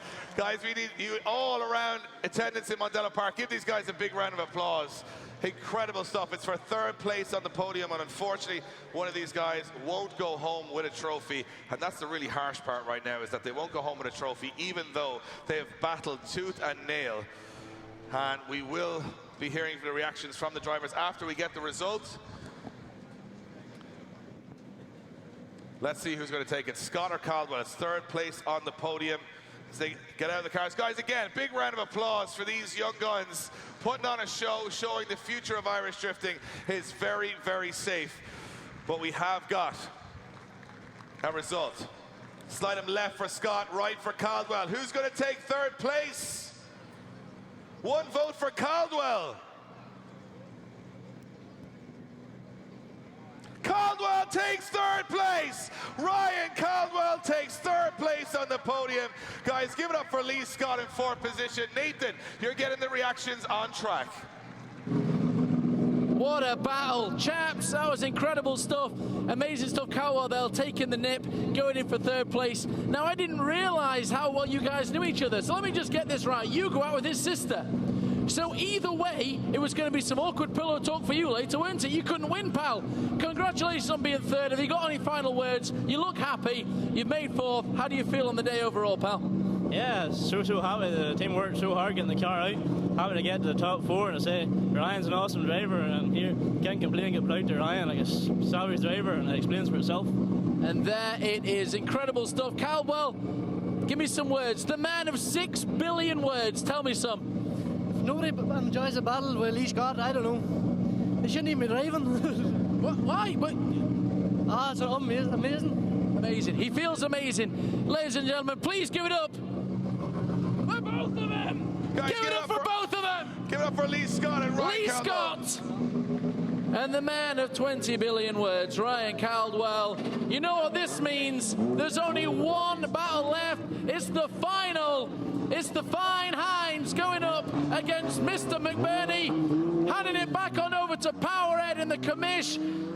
Get ready, because this is going to be one hell of a final. Let's have it. Okay, so this is what we did. We went on the live stream and we said, tell me, who's going to win, McBurney or Hinds? We want a favourite. 50-50. Give me the information, Dave. Yeah, 50-50. Everyone's split down the middle, which is brilliant when you get to a final. Then, me and you can't agree on who's going to win it, so we're going to have to put it to the grandstand, right? Pick one, Alan Hinds or Mark McBurney. Pick one, whoever you are. You've been watching them all day. Everybody here in attendance. Who thinks Mark McBurney's going to win it? It's not bad. It's not bad. Who thinks Alan Hinds is going to win it? We'll try that again. I don't think they were warmed up on the first one. Okay, everybody in the grandstand, stand up, because you're just looking. You're gonna melt away there. You're gonna melt away. Shake it off. The count of three. You want to hear it for Mark McBurney. Give it up for Alan Hinds. Crowd leaning a little bit towards Alan Hines, but that makes absolutely no difference whatsoever on the track there on the line. Are you guys ready for the final? Grandstand, come on. 3, 2, 1, this is how it goes. You all scream, you don't lean, you don't look at your phone, you look up, you scream as loud as you can. The person beside you thinks you're a lunatic. That's what it's all about here at drifting. 3, 2, 1, grandstand, are you ready for the final? There we go, now we're ready. Oh, look at McBurney and Alan Hines' car, and this is probably going to tell the tale of the next 2 minutes because there's nothing left, so it doesn't matter anymore. There's no panels straight. This is for the final. They have never, either of these drivers, ever won an event of this scale before. We have a new winner for the first time in years in top-level Irish drifting, but who's it going to be? McBurney or Hines? And Hines comes for it. He has nothing left to the front of the car as he dives into that first corner, and he's right there with Mark McBurney on his door. Transitions perfectly, gets back onto the door as they come towards the ECU corner, and Hines now starts to make a move, lurching forward. Oh, McBurney almost over-rotates but stays in it. Hines with a late dive to the wall. McBurney takes dropping wheels, Dave. Dropping wheels is about the only mistake that we've seen, but I mean, you got to pick at them. At this level, you got to pick at them, but both drivers over the line. I mean, what about that for a run? Guys, round of applause as they come back in front of the grandstand. McBurney and Hines, you can see here, pinpoint accuracy through that first section, Dave. Both drivers just doing a stellar job. Well, you know what? I'm just about to tell you something that's very interesting about the progression of Irish drifting, and we talk about how far it's come. Both cars that are on that line right now, no sequential, no dog box, no winters, no fancy doohickeys in the car, nothing too expensive. Home-built cars on a budget. One's an SR20. One is an SR20 running 400 horsepower. The other is a sort of a modest 2JZ with 450 horsepower, and they are here in the final, showing that no matter who you are, where you come from, if you've got the talent, you can make it happen in this sport, and everything else might just be an excuse, because these guys disprove all that every time they go out there. Alan Hines' car has nothing left at the front end whatsoever. So mad, McBurney has nothing left at the rear end of his car whatsoever. It's one run and we're done here at Mondello Park. Guys, did you have a good time here at the first round of the Link ECU Drift Games Extreme? Give us a round of applause. So everybody who turned up, you guys have been an amazing audience. We've had a blast of a day in Mondello Park. Felt like the middle of July. You guys acted like it was the middle of July. It's definitely going to rain for the next 4 rounds now. So we are now ready to send the last run of the day. Maybe, unless it goes one more time, but I can't take any more one more times. Here we go. Last run of the day. Someone's taking home a trophy that's never been taken home by somebody on this grid in the last Final Four ever before. Like, these guys have come from nowhere. This is what it's all about. It's shaking up. Hines comes off the line and through it. McBurney's trying to keep the car going. He's saying it's overheating to the start line, Marshall. Here we go. McBurney throws it in behind Hines. Yeah, big entry from McBurney behind Hines as he throws it in and tries to find something to keep this car going. Can he keep the proximity? As Hines goes hard on the front brakes, and these two cars are just about staying together. McBurney now needs to pile the pressure on, needs to find something. Hines takes it to the wall with pinpoint accuracy and across the line. Mondello one last time for your finalists, McBurney and Hines. You know, these guys went head-to-head in Punchestown last year, and you got a glimpse, you got a taste of what was possible. But I think the cars are just on their last legs right now. Everybody in the grandstand, we don't know if we've got a decision yet. We might have it one more time, so don't go anywhere. Who's going to win it? Is there a decision? And if there is a decision, we will send you all down trackside. You can go onto the track. You can gather around that podium. You can scream, shout, and get covered in champagne and regret the decision later. Is there a decision from the judges? They're having a good look at the replay. Guys, round of applause for Alan Hines and Mark McBurney. What a show these guys put on all day.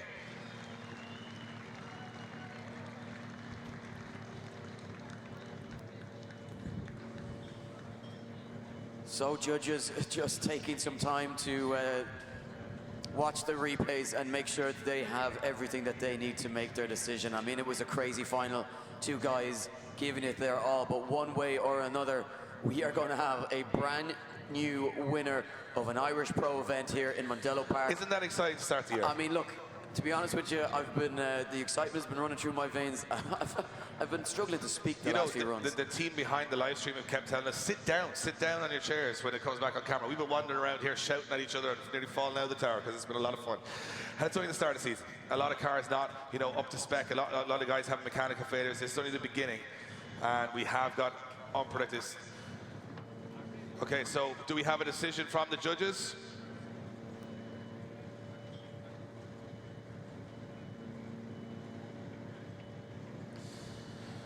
So, do we have a decision from the judges? We have a decision. It's a one more time! The decision is it's going one more time. I actually hate all of you judges because I have no voice, no energy. They have no cars left. Why are we going one more time again? Yeah, look, that one was just way too close to call. Both lead drivers had very good lead runs, bar one small mistake. Mark dropping a wheel at clip 8 to 9, and Alan having a slight lock up there on clip 5 to 6. On the chase runs then, yeah, look, Alan was a little bit caught for pace, but at the start of the run, he had very good proximity. And then it was also a mirror image then for Mark as well. He had very good proximity at the start of it, but then fell off massively then towards the end, especially after clips 7, 8, 9 here in front of us. So it was just too close to call. Had to see it go one more time. Can we take it one more time? I'm looking at that embarrassed guy that walked out of the grandstand saying, well, that's that now. And then he went, oh, better go back up into the grandstand again. It's like that little kid. That little kid that went, oh, sorry, got to go back up again. I'm not going to lie, Dave. I'm not happy with it one more time. I'm not happy. I'm happy one more time. I don't have the energy for it. It's been a long day in the sun, but to be honest, we've seen some incredible things. We were just told again to sit down. The excitement gets us on our feet every time, and it's. You're looking at highlight reel stuff from the event, and if you look back, there was wall runs, crashes. Lee Scott and Andrew Earl, I mean, they had a crash before they even initiated. Lee Scott lost the whole back end of the car. We thought that was the end of his weekend, but then there was some fortunate things that happened to him. There was a lot of one more times and sort of 5-minute rules, which extended his time, got him back on track. He got to the top 4. Jack Shanahan looked like he was on Stormer for the podium. A lot of people earlier on in the break saying he was taking it. Jack Shanahan was going to walk through, car shuts down, he goes out grade 8. McBurney goes through against Conlon, but they go one more time. There was a lot of controversy over decisions in those runs. Caldwell beats Conor Shannon, but Conor Shannon's car actually does it. We report it's a differential that went in the car when they later looked at it. So Conor Shannon goes top 8, but he doesn't get through. And then Dennis Murphy, very close battle with Alan Hines as well. But we've had Hines put wheels off. We have people in the wall. We have fenders off. We have cars breaking axles. Yeah, we've had McBurney and Hines have both been in a position where they've been inches away from taking a win, and then making a mistake that's forced them one more time. Yeah, now they're in a one more time again. I don't know that the cars have.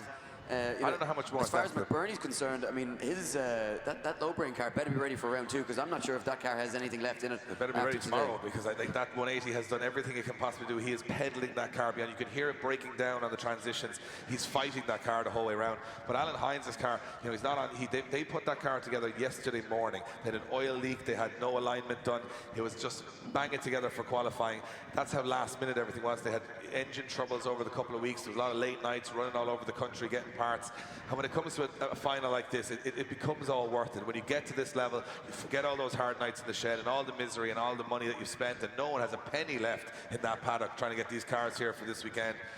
And both cars have gone in to get tires and fuel and go back at it again, and they have to be looking at each other now going, what more can we do? What more do you do to win this thing at this level? And McBurney says he's going straight back to the start line. He doesn't even need tires, he's going back. Could that be crucial? That's the beauty of 400 horsepower and the beauty of the fact that he has the high horsepower car. He's back on the start line. He's said to our marshals he doesn't think the car is going to hold together. He thinks that it's on its last legs. The temperature gauge, he actually turned off the temperature gauge at this stage. In favour of Alan Hines. He's actually driving around at the back of the track to try and cool it down. He said the temperature gauge has gone to a part of the gauge that he didn't think existed. He was tapping the gauge thinking it had broken, but a new part of the gauge has just formed. He has had to draw a couple of degrees at the bottom of it just to make that's where it is. Alan Hines saying the same thing. Car, he's had a couple of shunts and the handling isn't great. They're fighting against it, right? But they're both fighting against it, and it's about who holds their nerve now. Yeah, but they're fighting for something that they've wanted their whole lives. Well, you've got to look at McBurney. He's, from that Northern Ireland amazing drift culture they have. He's watched Dwayne McKeever. He's watched him pave the way, go through all the ranks in Ireland and the UK, now into Europe. He wants to be the next big thing. You look at Alan Hines. He's looked at James Dean. He's gone where he used to hold the speed gun here when he was just a teenager. That's an amazing, it's crazy. Point. That's what not people. The guy that's on the track now, Alan Hines, used to hold the speed gun for qualifying 2-3 years ago here at the Irish Draft It's a good Championship. bit more than that now at this stage. But Yeah, and that he was the guy that was behind the scenes just doing the speed gun, and he used to go everywhere with his dad watching drift events. He was just the annoying little kid that used to run around, and then he started getting himself a simulator, and then he started getting himself a car, and now look where he is, going for something that only 5 people have achieved in the last 6 years in Ireland. That's a win at the top level. Which is an incredible achievement. You are on a when list. You break it down that you much. are on a list with Darren McNamara, Eric O'Sullivan, Jack Shanahan, Dwayne McKeever, James Dean, you know, Brendan Stone. You're on an elite Paul level. Murphy. Yeah, you're on an elite level that not many people have been there. And one of these guys is going to do it. One's going to take second, which I think both would have taken hands down at the start of the day. But when you're so close like it is for these guys right now, you just don't want to hold anything back. You want to get out there and just get across the line. And McBurney has just struggled to get there all day. And when it matters, it matters. We cannot go one more time. At the end of this run, everybody's going to... There's a decision. At the end of these 2 battles, to both these guys will stop in front of that grandstand. Everybody here is going to go down onto the track and surround them. We're going to basically be telling who's won and lost. We're going to spray some champagne and have a good time. We're going to have a good time. I mean, it's been a pretty memorable event. The drivers have put through their paces. We've been put through their paces. This was an out-of-the-box, out-of-the-ordinary event. And for me, you know, every time I seem to come back to these events now, they're just getting more and more exciting. And you know, well, that's the thing about changing the format, changing it around, the grid getting shaken up a little bit. It brings new stars to the top, which is what it's all about, building for the future. New blood with positivity as well. Absolutely. You know, and you walk through the paddock, and it's just positive people around you all the time. Paddock this people weekend. want to talk to you. They want to interact. They want to, you know, talk about their journey to this point. And you know, it's been a crazy story to get this far, considering you know what we have going against us in this country with just one racing track. Very little sponsorship. Very little sponsorship. Because of the population, you have a media that would like, and you know, a general impression of the sport as that would prefer to kind of push the sport backwards.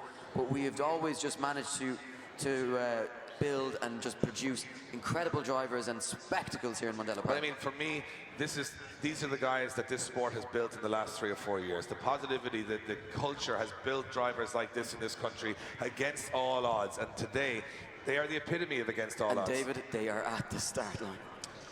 Okay. Right. Let's take some deep breaths. Let's take a breath. It has to be finished here. Grandstand. There will be a win. Grandstand, are you with us? If we're standing and we're roaring, you're standing and you're roaring. We're on this together now at this stage. We've all gone through it. The ups and downs, the crashes, the wins, the losses, it all comes down to this. 2 runs and then we're done.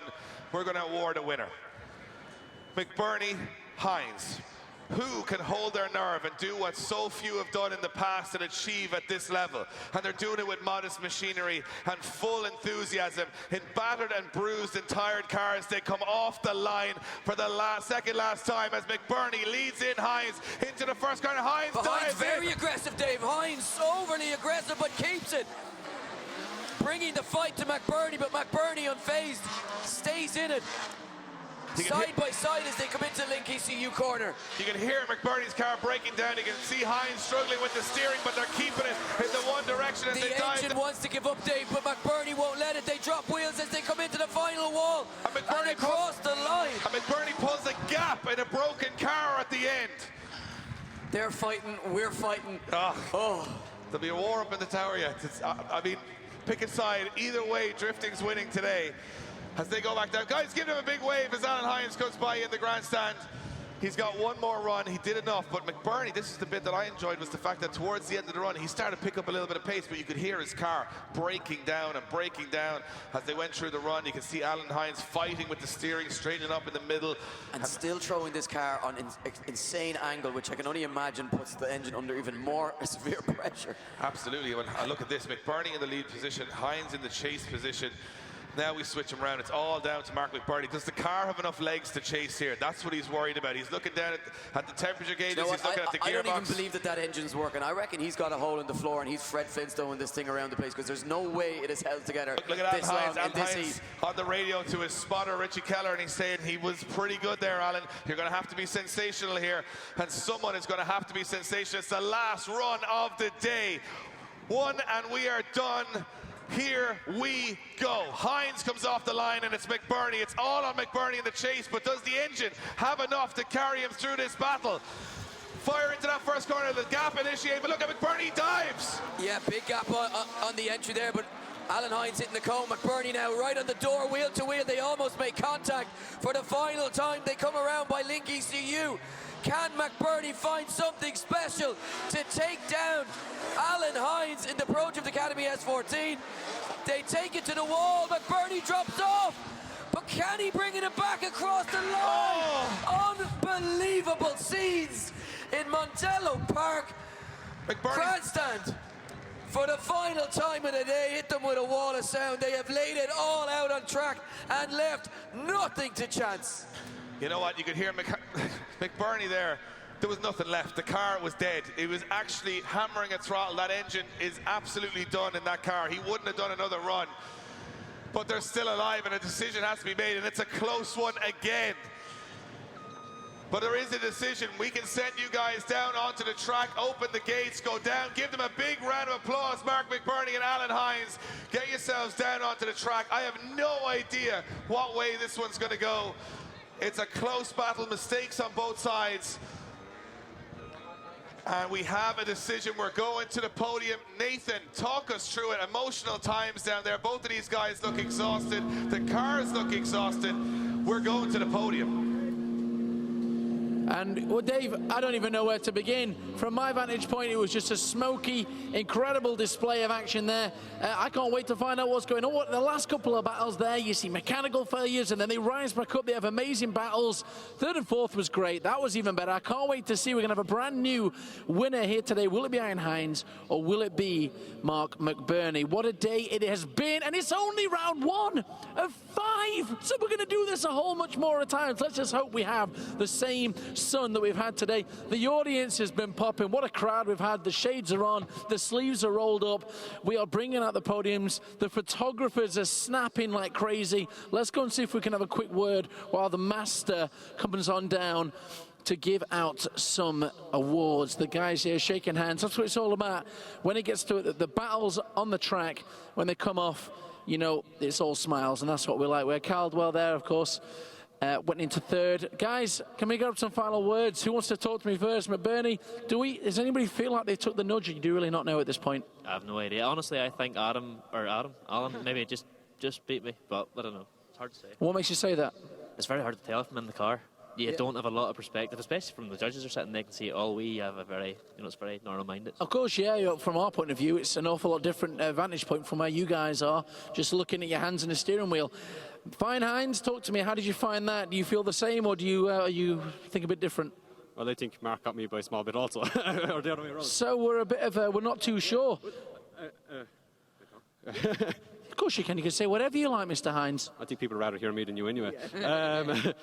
Look, I think it was a bit too aggressive. I went deep on the inside and certain corners, and I think Mark did a little bit more consistent chase. But look, if we get it, I think it's been an awesome battle, Mark. I think Mark and myself have gone back since IADC, and it's an absolute pleasure to battle with him. It's absolutely balls out, wall to the wall every single time, and I absolutely love that type of driving. So. And all jokes aside, it's not a pleasure to watch that kind of stuff. We're going to hand it on over, because it doesn't matter what I think. It doesn't matter what you guys think. It matters what the judges think. And there's one man that knows the answer, and we will hand on over right now to the commish and find out which one of these fine chaps is going to be standing on the top spot of the podium here at DGX. Big man, take it away. Thank you, Nathan. Once again, round of applause for all of our drivers today. What a show they put on. Give them a huge round of applause. Before we announce anything, make your way around. There's plenty of space all around the podium. We want you guys to give them a big cheer. What a finish. 4 drivers in the top 4 going for podium positions, going for wins that they never have before. It's a new day for Irish drifting. But who has taken first blood in the first ever Link ECU Drift Games Extreme? First of all, can we get a round of applause for 4th place, Lee Scott? Give it up for Lee Scott in 4th place. What a hard day he had at the office. 4th in the championship, finishing today. And that leaves it up to 3rd place, the man that top qualifying and now hits the podium, the young gun, Ryan Caldwell.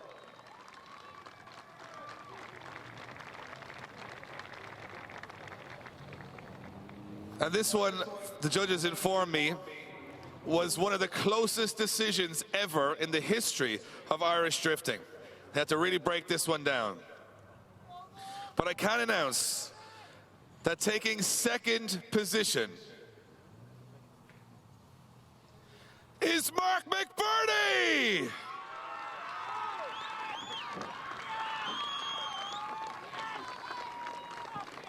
That means that your winner of the first ever Link ECU Drift Games Extreme is Alan Hines. What a phenomenal day, what a phenomenal result. 3 young guns on the podium. The future of Irish drifting is strong. We'll see you in Dún Laoghaire soon. What an incredible event, guys. Give them a big round of applause. 3rd place, Ryan Caldwell. 2nd for Mark McBurney. And your winner, Alan Hines.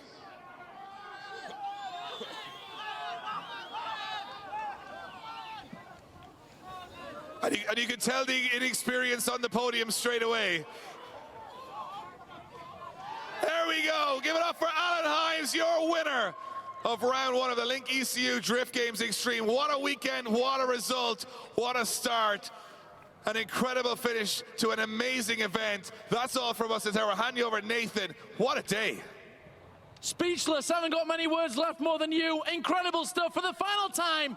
Everybody put your hands together for the final 3. Caldwell, McBurney and Hines. And that's what it's all about. The celebrations are popping. Oh, it's on all now. And like I said, this is just the beginning. Join us, get your tickets. We're going to be down the road for round 2 of DGX. So come and support, be here and be a part of the fun. There's nothing like it. We'll leave you now with these incredible scenes. Hines is covered.